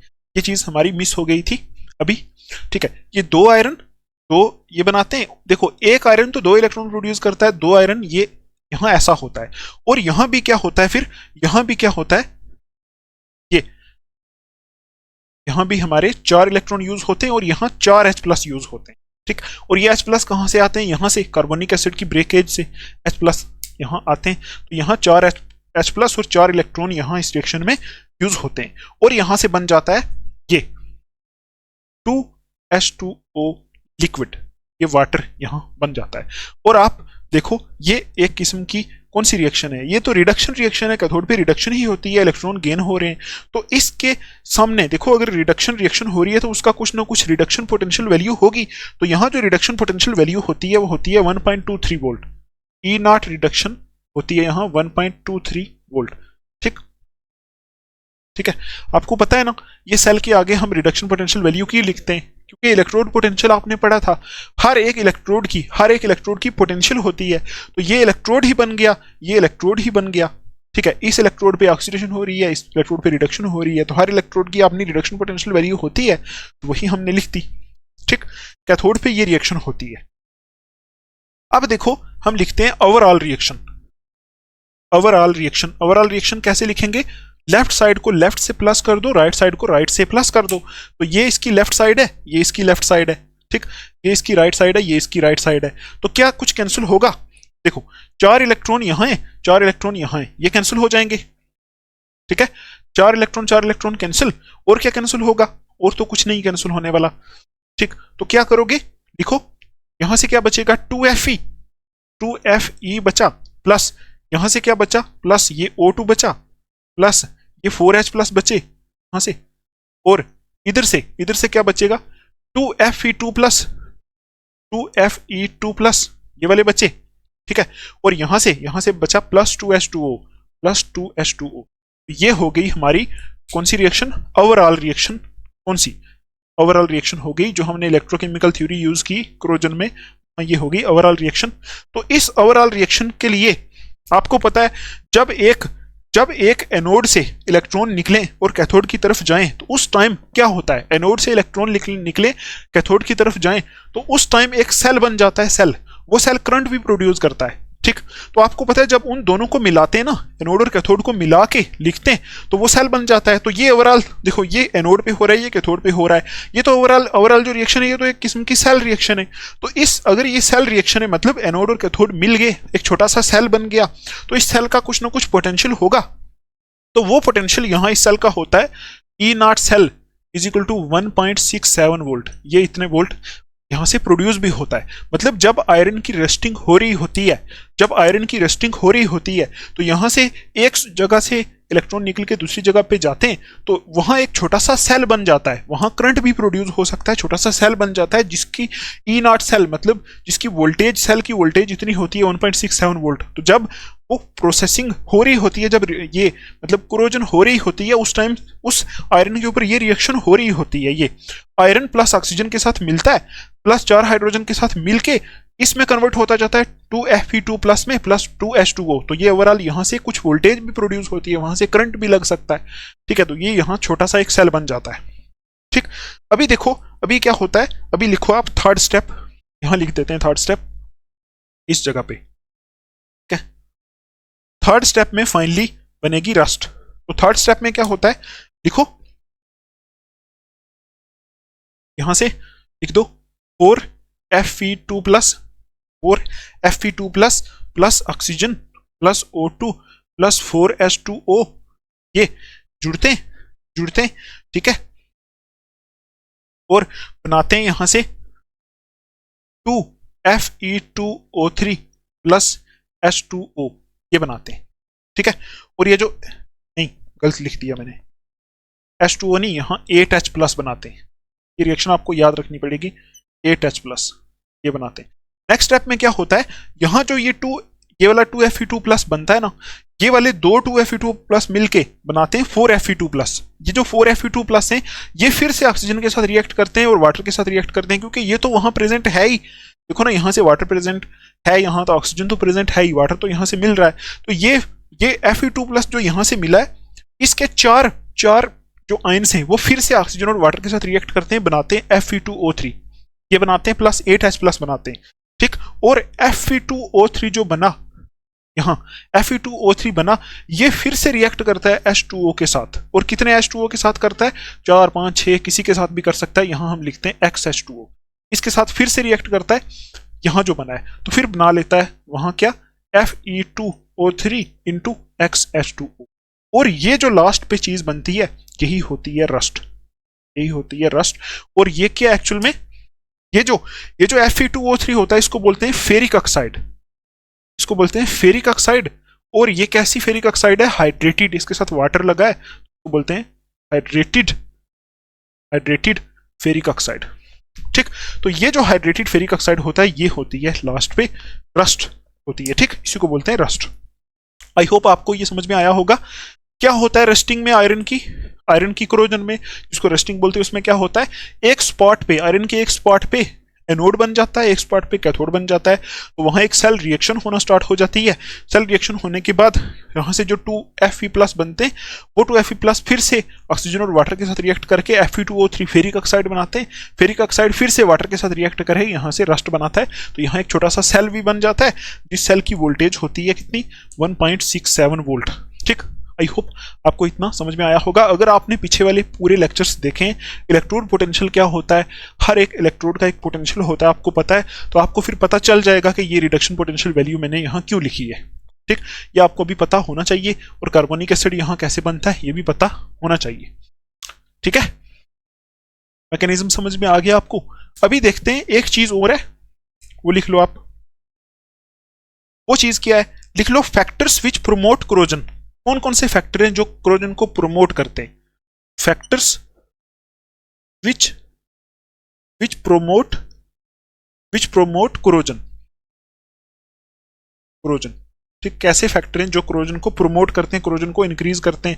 ये क्रोजन वाला टॉपिक 2-3 बार पहले भी एग्जाम में पूछा गया है, ठीक है। तो ये चीजें, इस वाले लेक्चर की सारी ही चीजें, सारी ही रिएक्शंस आपको नोटबुक के ऊपर लिख लिख के प्रैक्टिस करनी है। देखो क्रोजन को कौन से फैक्टर प्रमोट करते हैं, पहला है रिएक्टिविटी ऑफ मेटल्स की रिएक्टिविटी। दूसरा फैक्टर है प्रेजेंस ऑफ इम्प्यूरिटी,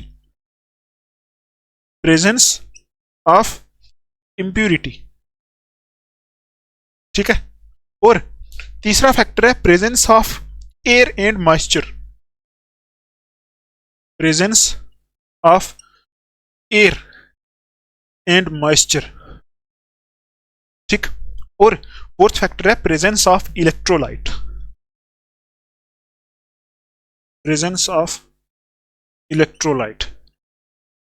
देखो ये ऐसे फैक्टर्स हैं जो क्रोजन को इंक्रीज करते हैं।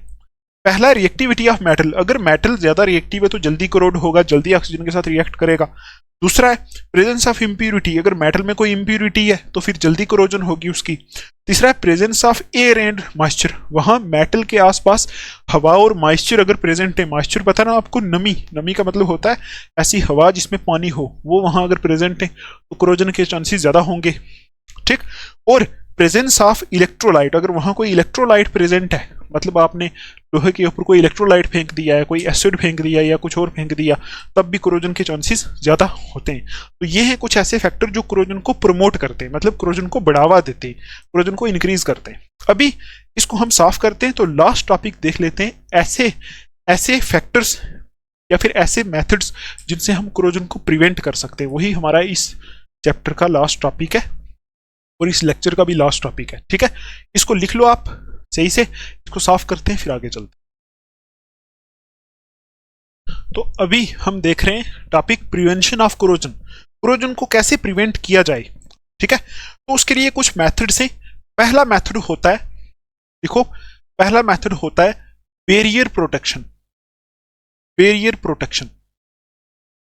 मतलब मेटल की जो सरफेस है उसके ऊपर कुछ बैरियर लगा दो, मतलब बैरियर लगा दो का मतलब ये हो गया कि उसके ऊपर कुछ ऐसा लगा दो कि मेटल जो है वो हवा के कांटेक्ट में या फिर वाटर के कांटेक्ट में आए ही ना, उसके ऊपर जो चीज लगा दी है वो कांटेक्ट में आए तो मेटल बच जाएगा। तो इसमें आप लिखो बाय यूजिंग पेंट्स, यहां क्या होता है, बाय यूजिंग पेंट्स, ठीक है।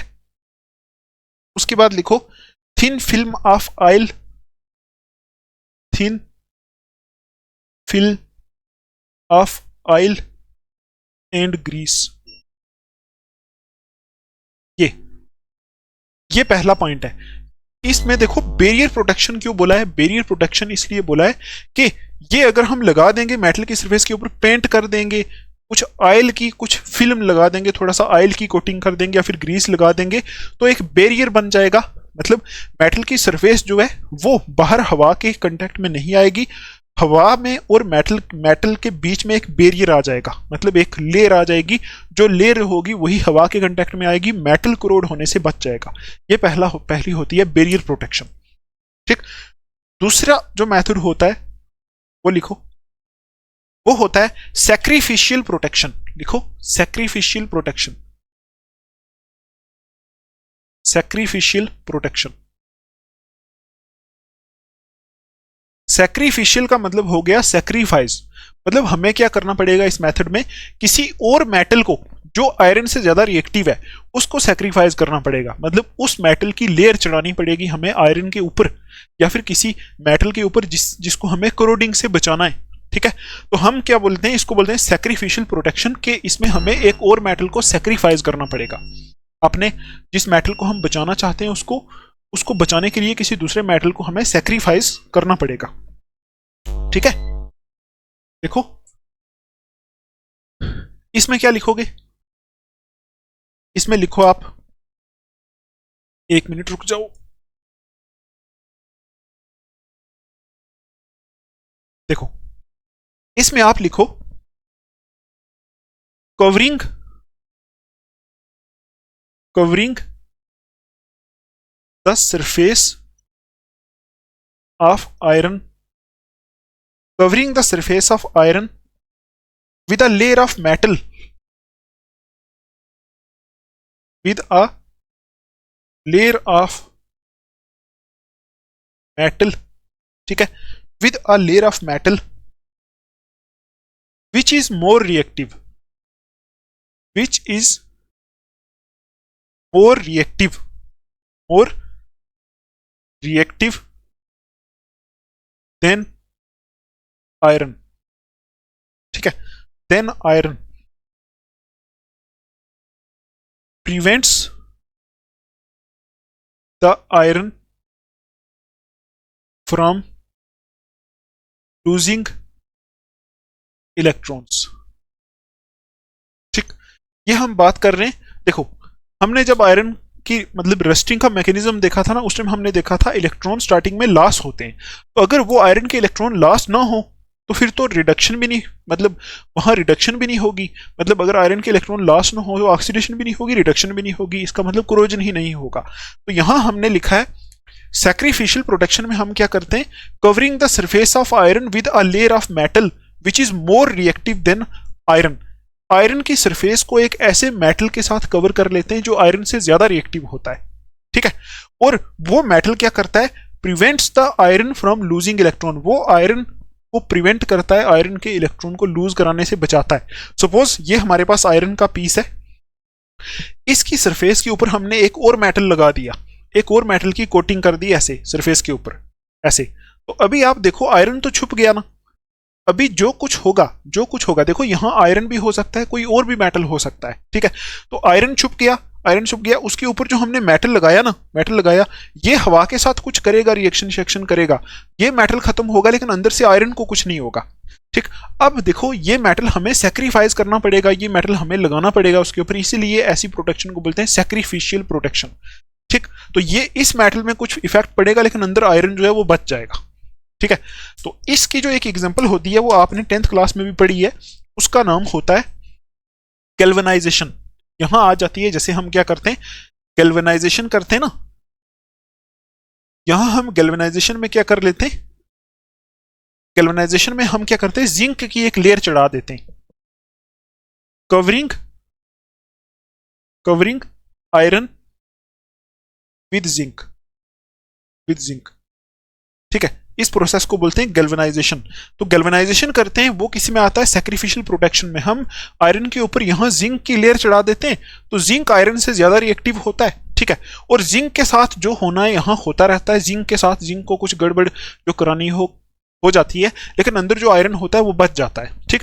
जैसे बड़े बड़े ब्रिज होते हैं ना, ब्रिज पुल होते हैं आयरन के, या फिर कोई गाड़ी हो गई या कुछ हो गया आयरन का, उसके ऊपर हम जिंक चढ़ा देते हैं ताकि जिंक के ऊपर कुछ रिएक्शन हो, अंदर जो आयरन है वो प्रोटेक्ट हो जाए। तो ये जो गैल्वेनाइजेशन आती है ना, गैल्वेनाइजेशन आयरन को जब जिंक से कवर करते हैं तो वो सैक्रिफिशियल प्रोटेक्शन के अंदर ही आ जाता है, ठीक। तो थर्ड मेथड लिखो आप, इलेक्ट्रिकल प्रोटेक्शन। थर्ड मेथड लिखो, इलेक्ट्रिकल प्रोटेक्शन और कैथोडिक प्रोटेक्शन। इलेक्ट्रिकल प्रोटेक्शन और कैथोडिक प्रोटेक्शन, ये क्या होती है, ठीक। इलेक्ट्रिकल प्रोटेक्शन और कैथोडिक प्रोटेक्शन, ये क्या चीज होती है? तो देखो, एक मिनट रुको, एक मिनट आपका रेस्ट है।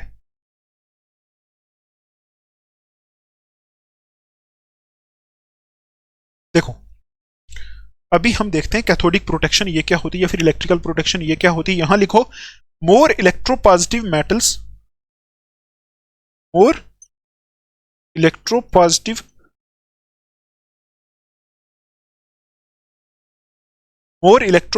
metals like zinc, magnesium or aluminium, like zinc, magnesium or aluminium, ठीक है, may be connected with the iron pipes।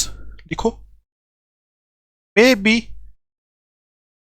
connected with the iron pipes, iron pipes, ठीक है। आगे लिखो, buried in the moist soil, buried in the moist soil, canals etcetera, ठीक। अच्छा, आगे लिखो, iron will act as cathode and will not get rusted. Iron will act as cathode and will not rusted। ये line आपको लिखनी है, हमेशा ही मेरी लाइनें टेढ़ी हो जाती हैं। देखो, फिर टेढ़ी हो गई।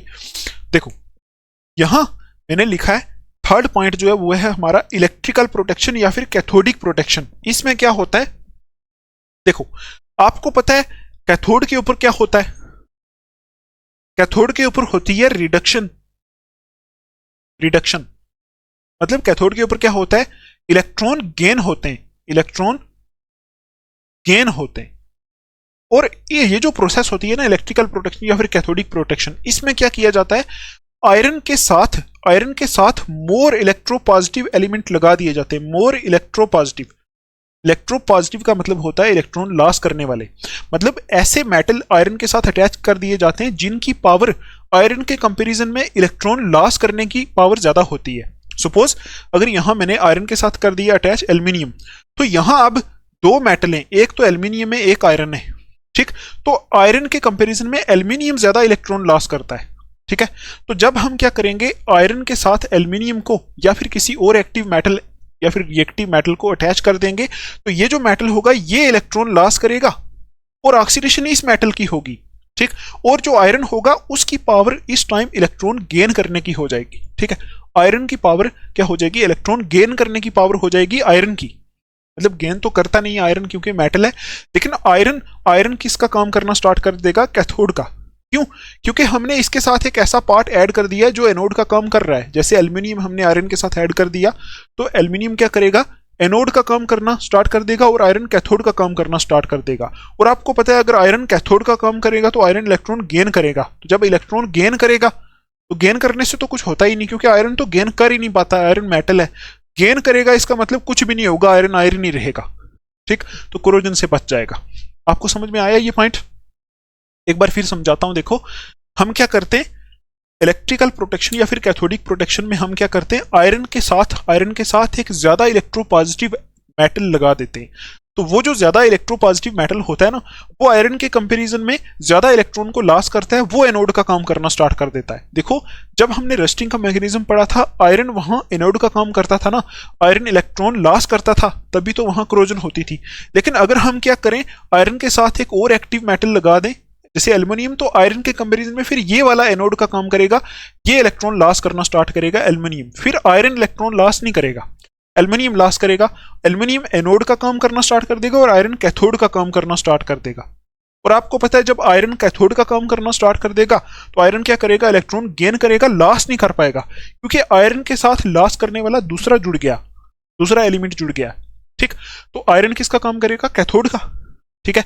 जब आयरन कैथोड का काम करेगा तो आयरन इलेक्ट्रॉन गेन करेगा। तो मेटल तो इलेक्ट्रॉन गेन करते ही नहीं, ऐसा हम बोलेंगे कि आयरन इलेक्ट्रॉन गेन कर रहा है तो गेन तो होगा ही नहीं इससे इलेक्ट्रॉन, तो सीधा सीधा Fe में ही रहेगा, तो आयरन आयरन रहेगा, ठीक है। तो आयरन की कोरोजन नहीं होगी। इस लाइन को पढ़ो, देखो समझ में आएगा आपको। अगर थोड़ी सी नॉलेज है इलेक्ट्रोपॉजिटिव एलिमेंट क्या होते हैं, इलेक्ट्रोपॉजिटिव एलिमेंट ऐसे होते हैं जिनमें इलेक्ट्रॉन लॉस करने की कैपेसिटी ज्यादा होती है, ठीक।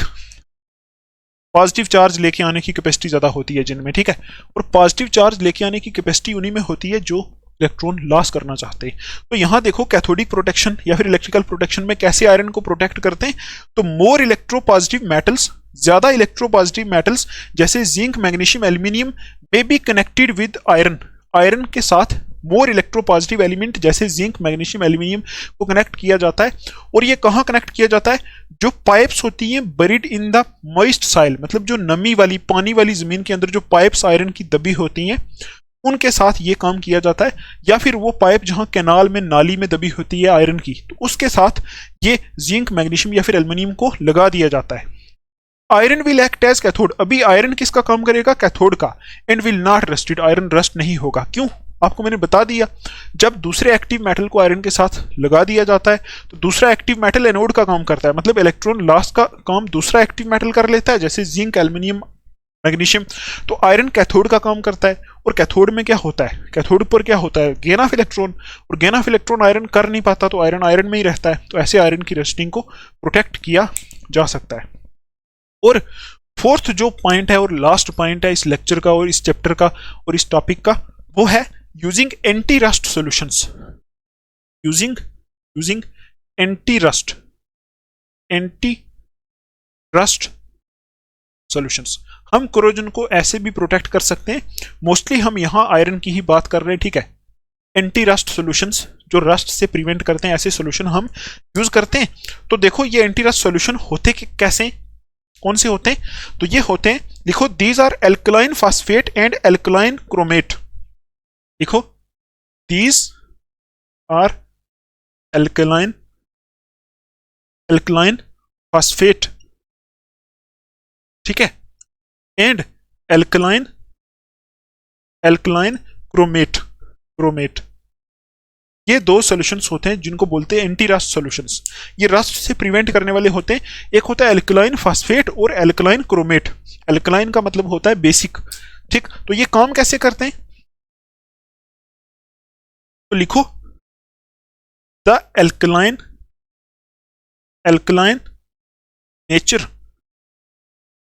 नेचर ऑफ दीज सॉल्यूशंस, ठीक है।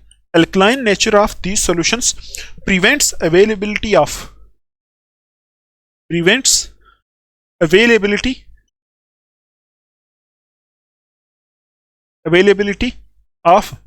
H+ ions. देखो आपको पता है जब रस्टिंग होती है उस टाइम H+ आयन का वहां कम है, रिडक्शन में H+ आयन यूज होता है जो कार्बनिक एसिड से आता है, ठीक। तो अगर हम ये सॉल्यूशंस यूज करेंगे, आयरन के ऊपर लगा देंगे इसको, तो ये इनका एल्कलाइन नेचर होता है। तो एल्कलाइन नेचर जो होता है वो जाके उस H+ को न्यूट्रलाइज कर देगा। देखो एल्कलाइन होता है बेसिक और H+ होता है एसिडिक, तो बेसिक एसिडिक को न्यूट्रलाइज कर लेता है। तो वही लिखा है the alkaline nature of these solutions prevents availability of H+ ions.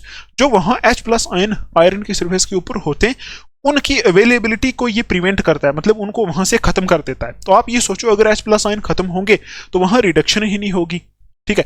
तो रिडक्शन ही नहीं होगी अगर, तो फिर तो सेल बन नहीं पाएगा, तो क्रोजन नहीं हो पाएगा, ठीक। तो ये H प्लस आयन को खत्म करता है, ठीक है। और क्या करता है ये, एक लाइन और ऐड कर लो, यहां जगह बच गई थोड़ी सी, यहां लिख लो, यहां लिख लो, on the surface of iron,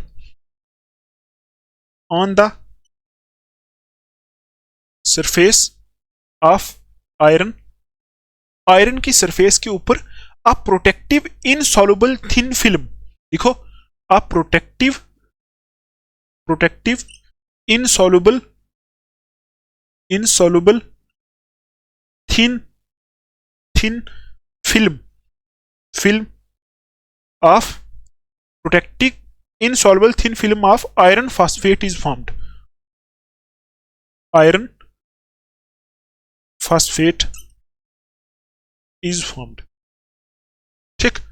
तो क्या होता है जब हम एंटी रस्ट सोल्यूशन लगाते हैं आयरन की सरफेस के ऊपर, देखो ये जो सारे मेथड है ना, ये मोस्टली रस्टिंग को प्रिवेंट करने के लिए है, ठीक है, रस्टिंग को प्रिवेंट करने के लिए, क्योंकि आपके सिलेबस में है यही, रस्टिंग को प्रिवेंट करने के लिए। ऐसा नहीं कि हर एक मेटल की कोरोजन को ऐसे ही प्रोटेक्ट किया जाता है, प्रिवेंट किया जाता है, ठीक। क्योंकि हमारे सिलेबस में था रस्टिंग और उसी का मैकेनिज्म भी था, उसी के मेथड ऑफ प्रिवेंशन भी है, ठीक।